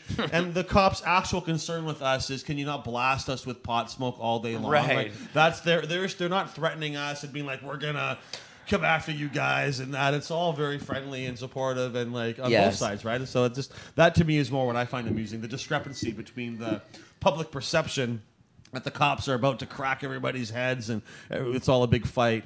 When in reality, they're just, can we not make us get quite so... In a way, that's like an amazing cop defense gun, like keeping away, like totally non-violent, totally peaceful, right? But like some people are just not going to come to that. That's going to chase them away, right? Yeah. Like right after Sarah Kirby Young with the smoke blaster. Should we run it out of the park with it? Yeah. Although probably all smoke weed. And I don't even want to target Sarah either. She probably smokes weed. All these people that are against us, they all smoke weed. And anyway. Sarah hasn't been terrible to us individually or personally. Like when I talk to her, she's actually quite sensible, and she's like, "Well, we just, would love." They're trying to follow this no smoking in the park order, and they've been put there to protect the park. I don't really have a hate for any of these people. No, I don't sit around thinking, "Oh, I'm gonna get them" or whatever. No. How can I get these park sometimes guys? I even try. Sometimes I delete a tweet I'm gonna write because I'm like, this is not. I feel like I'm being like sometimes I don't want to be overly confrontational or whatever. Like, and I respect their opinion, and I don't necessarily disagree entirely that. People should be smoking all the time or whatever, but I do think they should be given event permits for cannabis, and that's going too far, right? But I try not to make it personal. I know people have different opinions and stuff, and I don't. It's frustrating, but I'm not. Yeah, I don't know. I'm with you 100%. The worst I've said about Sarah Kirby Young is you want to chase after her with a blast of weed smoke. That's a pretty gentle. Exactly. I'm not calling for any harm on anybody. Yeah, as far as politicians go, all of these guys are pretty cool too. Like they, I even feel in a way, Melissa. It's all a process that we've got to go through, and this is fleshing out a lot of this resistance. and making people take sides in a way, which is what protests are supposed to be about. Yeah. And that all of this, the one thing Bill Blair said that I do definitely agree with, legalization is not an event, it's a process. Yes. And that's kind of an excuse for stuff dragging out over a long time, but it's also true because even with federal law changing, there's still all these other issues and stigma and provincial and municipal and all these areas and things that are happening, and it's going to take a long time to get through all that stuff, right? Changing the federal law is just one part of a very important part, yes, but of a much bigger process that's going, and that's been going on for decades and will be continuing to go on for decades. Agreed. Yeah, it will. It's the process. Yes, and now we're finally done. That was awesome. Finally Thanks, done. Dana. No real back. I know. It's almost 6:30. One more thing. Well, it was a good show today. We cracked away 2.5 hours there. Almost another 3-hour show. We're trying to do 1-hour shows, and I actually did another 2 hours just before the show on Craig's show on Fridays. That was fun. Tune in for that on SaveOnMeats.com? SaveOnRadio.com. SaveOnRadio.com. Why do I forget that? And ExpertJoints.com. .ca.com. Yeah, you can watch all kinds of fun stuff on Pod TV all week long. Tune in for the shows and the stuff that Neil's been working on, which is awesome. Do we have any more videos, or are we done for videos? I got seeds for Dana. Oh, yeah. Oh, just the end wrap up. Well, we're going to hit the road here. Tune in next Friday for more fun. Drug peace. Love you, Pod TV. Brought to you by SunWest Genetics.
Who that over there?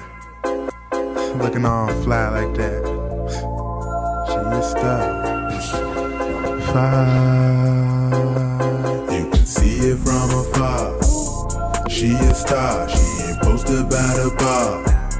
She a star. She be in them fancy cars. She a star, and you know she going far. I said, excuse me, what's your name?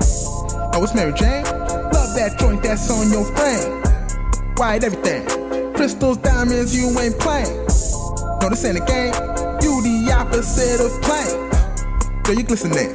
You a local homegrown. Straight from the G. Matter of fact, you from the building. Down the street. Homie introduced me to ya. Back in the day. And I'm about to shoot my shot. Just like a tray. You can see it from afar. She a star, she ain't posted by the bar. She a star, she be in them fancy cars. She a star, and you know she going far. Feeling great, right? Feeling groovy, loving being here. Thank you for having me. Remember when Vicky's eyes were bulging out? Remember those days? Those were the days of cartoons, hey? Against authority, always. The ranger was a doofus and always fell on his face with his rules that Yogi didn't like. What about Woody Woodpecker? If he was here today, he'd just tell you to fuck off. Yeah, fuck off. I've been programmed to say that. I'm not the Manchurian Candidate. You know, more Szechuan, I think. Is it? Is it too soon? Here's what she said. She pointed out that most medical marijuana users haven't used recreational pot and and require guidance when seeking medical marijuana. That's what she said. It's the same weed. Oh. Just a fancy way of saying, hey, I know a guy. Right? And until then, peace and pot.